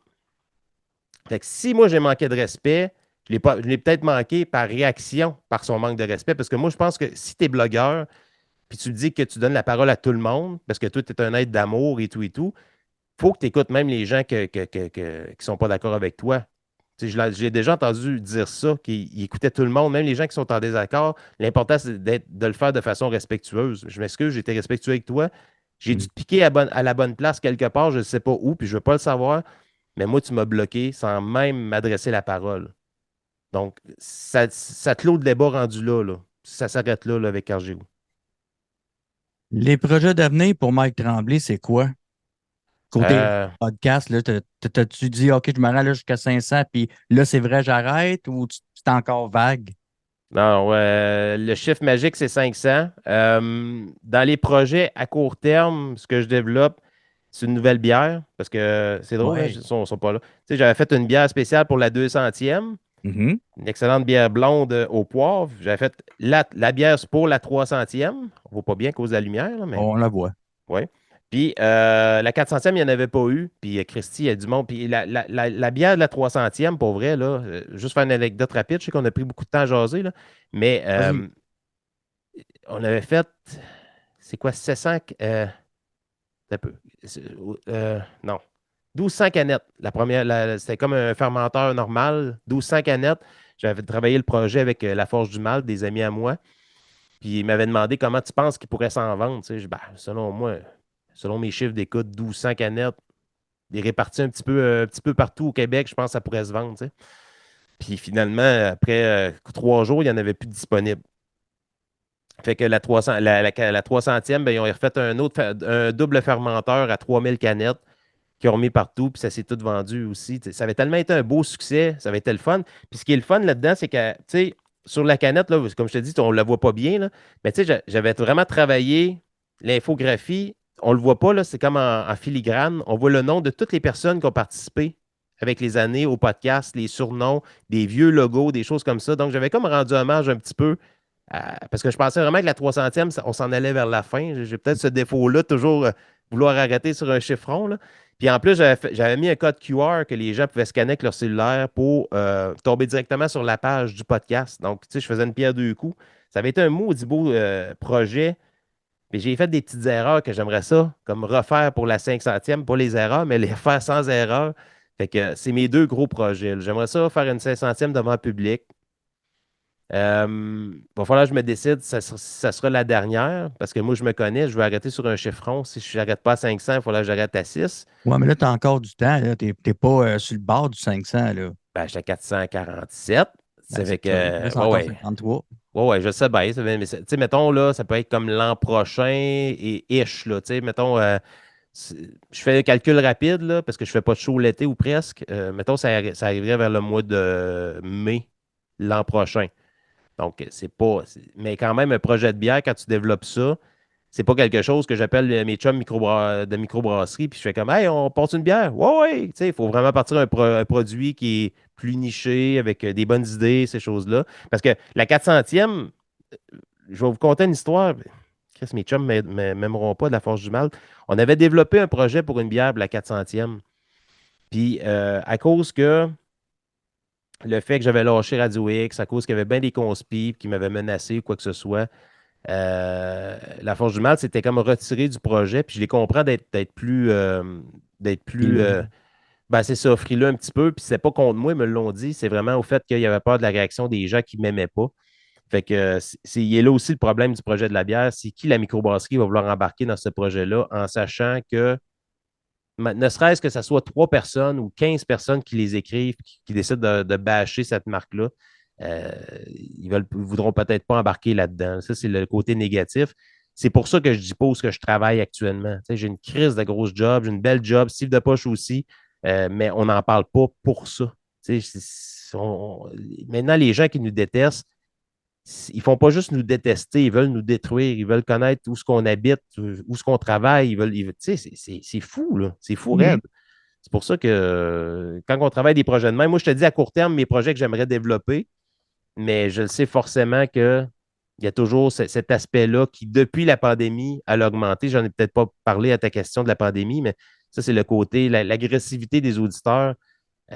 C'est fou comment que les gens ne comprennent pas le deuxième et troisième degré du podcast du supermatozoïde. Tu sais. On le dit souvent, oui, on pique à la bonne place, on détruit la désinformation, mais on est là aussi pour s'amuser, puis informer les gens, puis faire passer du bon temps aux auditeurs. Tu sais. Puis ça, c'est l'aspect qu'eux autres, si on a parlé contre un de leurs favoris ou contre une nouvelle, qu'eux autres sont convaincus que c'est vrai, ben, eux autres, c'est pas genre je vais débattre avec toi. Non, non. Je vais t'insulter, je vais t'humilier, puis je vais essayer de détruire ta vie. Il y en a même un, à un moment donné, qui avait exposé ma fille. Ça, c'était terrible, là. Il avait pris une photo de ma fille, puis sans dire où ce que je travaille, Mhm. j'ai accès à une banque d'informations incroyable. OK? Je vais dire ça comme ça. Ouais, ouais, tu travailles chez Valentine, c'est bon. Ouais, mais je voulais pas t'en parler. Ah, mais plus sérieusement, il y a un gars, à un moment donné, sur Twitter, un compte anonyme, Mhm. qui a exposé une photo de ma fille. Puis ça, que ça soit hey, Carl Giroux, là, à un moment donné, j'avais toutes ces infos. Par les auditeurs, là, le monde m'envoyait ça des fois, puis je leur répondais, qu'est-ce que je fasse avec ça? Son adresse, son numéro de plaque, son numéro de cellulaire. Chris, je ne suis pas, un tueur en série. Là. Je n'irai pas le. Tu sais, je veux dire, je ne suis pas d'accord avec ce qu'il dit, mais sa vie personnelle, ça reste personnel. Moi, jamais je vais m'attaquer sur la vie familiale, personnelle des gens ou leur travail ou whatever. Tu sais, je m'en fous rendu là. Tu sais, je veux dire, moi, je m'attaque à ses opinions. Mais cette personne-là, qui est un gars, à un moment donné, il a sorti une photo de ma fille. Puis il a mis ça sur Twitter, puis il y a eu beaucoup de réactions. Puis moi, ça a été la seule fois où ce que j'ai fait, oh, attends un peu. Tu vas Mhm. connaître vraiment la rage de Mike Tremblay. Pas la rage, genre, je te pogne à la gorge, puis je te sac une volée. Je vais te montrer mon potentiel à quel point c'est rapide. OK? Même si tu es anonyme, tout se sait sur Internet. Fait que j'ai appelé un de mes amis qui travaille, qui est un excellent chien de garde au niveau du web. Il m'a découvert ce gars-là dans le temps de le dire. J'ai réussi à tomber sur son profil Facebook. J'ai découvert les amis en commun que j'avais avec lui. J'ai découvert toutes ces informations. Je lui ai écrit en privé parce que je ne voulais pas faire ça publiquement. Non. J'ai dit salut, tel nom. Je sais que tu habites là. Je sais, non, non, non, non, non, non. Maintenant, je te demande une chose, puis on oublie tout le reste. T'enlèves la photo de ma fille. Tu peux t'attaquer à mes opinions quand tu veux, là. Tu peux rire de ma face, tu peux rire de ma voix, tu peux faire ce que tu veux par rapport à moi, mais jamais, au grand jamais, tu vas exposer ma fille. Hey, le gars, là, il faut que je t'appelle, je m'excuse, je savais pas. J'ai dit là, c'est pas parce que tu es anonyme qu'on sait rien, on peut tout savoir. Tout est facilement retraçable sur Internet. Là. Arrête-moi ça. Fait que finalement, il l'a retiré, ça a pris 5 minutes. J'en ai parlé dans le podcast d'après, pour faire un exemple. Depuis ce temps-là, j'ai jamais eu ce genre de problème-là. Mais tu sais, à un moment donné, là, il y a une ligne qu'il ne faut pas franchir, que moi, je ne franchirai jamais, Mhm. mais je demande la même chose des gens qui me détestent. Quand c'est rendu que tu exposes ma famille, il y en a un qui m'a abordé aussi, je raconte souvent cette anecdote-là, mais au Costco. J'étais avec ma femme puis ma fille, puis il m'a lâché. Hey, Tremblay, tu sais. Je me suis reviré, elle dit. Hey, ma femme a dit, y a-tu dit Tremblay? Je pense que c'est moi. Je m'allais le voir. J'allais dans l'auto, je reviens, ce sera pas long. Là, je m'en venais. Là, le gars, à un moment donné, il reculait. Il s'en vient sous moi. Là. Tu viens de m'aborder, man. Penses-tu vraiment que je ne viendrais pas te voir? Là? Fait que là, je l'ai regardé. Je dis, gars, tu ne feras pas de cas. Là. C'est quoi ton problème avec moi? Ouais, là, là, il parlait plus. Je dis, non, dis-le, là. Je suis là, là. Dis-moi-le d'en face. On n'est pas derrière un clavier, dis-moi d'en face. Ouais, ta vidéo. Bon, OK. Si tu veux parler, là, retourne sur la vidéo, commente, puis je vais savoir t'es qui. Mais viens jamais m'aborder pendant ma vie privée avec ma femme et avec mes enfants. Jamais. Jamais, parce que tu vas regretter ta décision, surtout ma réaction. Fait que le gars il dit ah, c'est correct, c'est correct. Puis là, il m'avait écrit en privé, je suis vraiment désolé, j'ai dépassé la ligne. Mais c'est ça. À un moment donné, il faut la tracer, la ligne, parce qu'il y a des gens qui sont plus capables de la reconnaître, elle est où la ligne. T'sais? Puis quand on parlait de respect du côté de Carl Giroux, de ne pas être d'accord avec quelqu'un, c'est pas manquer de respect. Traverser cette ligne-là, ça, c'est manquer de respect envers quelqu'un. Ça va te faire une belle cote pour ton show, ça. Pardon? Ça va te faire une belle cote pour ta promo, ça. En terminant, pour ceux qui ne connaissent pas Mike Tremblay, les 3-4 là, qui sortent pas de chez eux, là, puis qui ne savent pas encore c'est quoi Internet. Gang de tarés. OK, non, c'est pas vrai. Non, non, non, on va le dire, on va le dire. Là. Vous Gang êtes plate, d'incultes. vous êtes plate. Où est-ce qu'on peut rejoindre Mike Tremblay? Où est-ce qu'on peut l'écouter? Ben, écoute, je suis disponible sur tous les bons podcatchers. Ça s'appelle le Super Métazoïde. C'est disponible à tous les jeudis midi. Donc, c'est un podcast d'opinion seulement audio parce que je suis le plus beau des omelettes. Donc, je ne vais pas exposer ma belle face comme toi. Toi, tu es beau. Je veux dire, tu parais bien. Je le sais. Oui, tu pourrais faire des films. Ben, j'en ai plusieurs à mon actif. Oui, mais des films connus, là, je veux dire. Ah, OK, OK, OK. Des films qui pourraient être reconnus même, qu'on pourrait présenter dans les universités, dans des cours de cinéma. Tu as le visage pour ça. Moi zéro. Là. Donc, mais plus sérieusement, c'est un podcast d'opinion qui est le fun, 2 heures de temps. On jase avec plein de chroniqueurs, Steve Depoche. J'ai une équipe extraordinaire cette année, pour vrai. Ça n'enlève rien aux autres années. Mais côté opinion, cette année, j'ai un bel équilibre en plus, hommes-femmes. Oui? Ils ont des bonnes opinions, il y a des bons arguments. Puis ce qui est le fun, ils sont ouverts aussi à la discussion. Puis on a des maudites belles réactions depuis le début de la saison. Puis c'est plate, hein? Tu sais, je me disais, je vais arrêter à la 500e, mais tu sais, cette gang-là continue à être motivée puis veulent continuer à en faire avec moi. Ça va peut-être continuer. Je ne sais pas. Le vaccin ne veut pas me tuer, anyway. Faut que je fasse de quoi? Faut que je bouge. Anyway, je peux me protéger avec ça. Fait que je suis correct. Oh, regardons Ouais. ça, s'il est beau. Tu sais quoi le fonctionnement d'un casque de foil, pour vrai? Explique-moi ça, Mike. C'est facile, c'est super facile. Parce que savais-tu que depuis qu'on est vacciné, on a une gélule. On a une gélule qui est ici dans le cerveau, OK? Puis tout ce que ça fait, les ondes 5G, c'est que c'est prêt. Tout ce que ça prend, c'est que ça rentre dans notre cerveau, ça pète notre gélule, ça coule un peu partout dans notre sang, tout ça, puis ça nous contrôle. OK? Ça, c'est le but ultime de l'état profond, puis tous ceux qui veulent nous diriger. Là. Bill OK, Gates, on on les prend des notes à connaît. la maison. Prenez des notes. Fait que le casque de foil, ne peut pas faire ça avec un genre d'aluminium Reynolds. Ça c'est un aluminium très spécial qui est vraiment nervuré, déjà d'une façon scientifique. Ce qui fait que l'onde 5G arrive sur le casque. Et là, c'est tellement nervuré, ce casque-là, d'une façon compliquée, c'est que l'onde 5G se perd. Donc, elle s'en va un peu partout. Puis c'est comme un labyrinthe. Donc, elle ne peut pas atteindre notre cerveau parce qu'elle fait tout le labyrinthe. Mais ce qu'elle ne sait pas, l'onde 5G, là, la conne, c'est que ça pointe vers là, ça sort par là. Ça ne se rend jamais au cerveau. Donc, ça suit toutes les nervures un peu partout et ça sort comme un shot sur le dessus du casque. Fait que le 5G ne peut jamais atteindre notre gélule. C'est comme ça qu'on réussit à survivre aux conspirationnistes et au 5G. Donc, moi, je porte toujours mon casque pas loin, tu l'as vu. Je me suis dit, si Dom C, vu qu'il a parlé avec Carl Giroux, il va peut-être me sortir une petite question de conspi. Je sais que je garde toujours pas loin pour me protéger, mais là, j'en ai pas besoin, fait que je peux l'enlever. Et en plus, mais avec ton antenne, s'il y a des ondes qui arrivent, tu peux les rediriger vers quelqu'un que tu aimes moins. Oui, puis c'est pratique aussi. Mettons que, je ne sais pas, moi, tu laves tes fenêtres l'hiver, puis il y a de la glace qui tombe. Ça peut casser la glace. Ça t'empêche de t'assommer. Il y a plein d'utilités à ça. Là. Fait Bon, c'est pas que, juste contre la 5G. Il y a des millions de possibilités. Il faut juste les créer. Là, c'est juste ça. Là. Et même sexuel.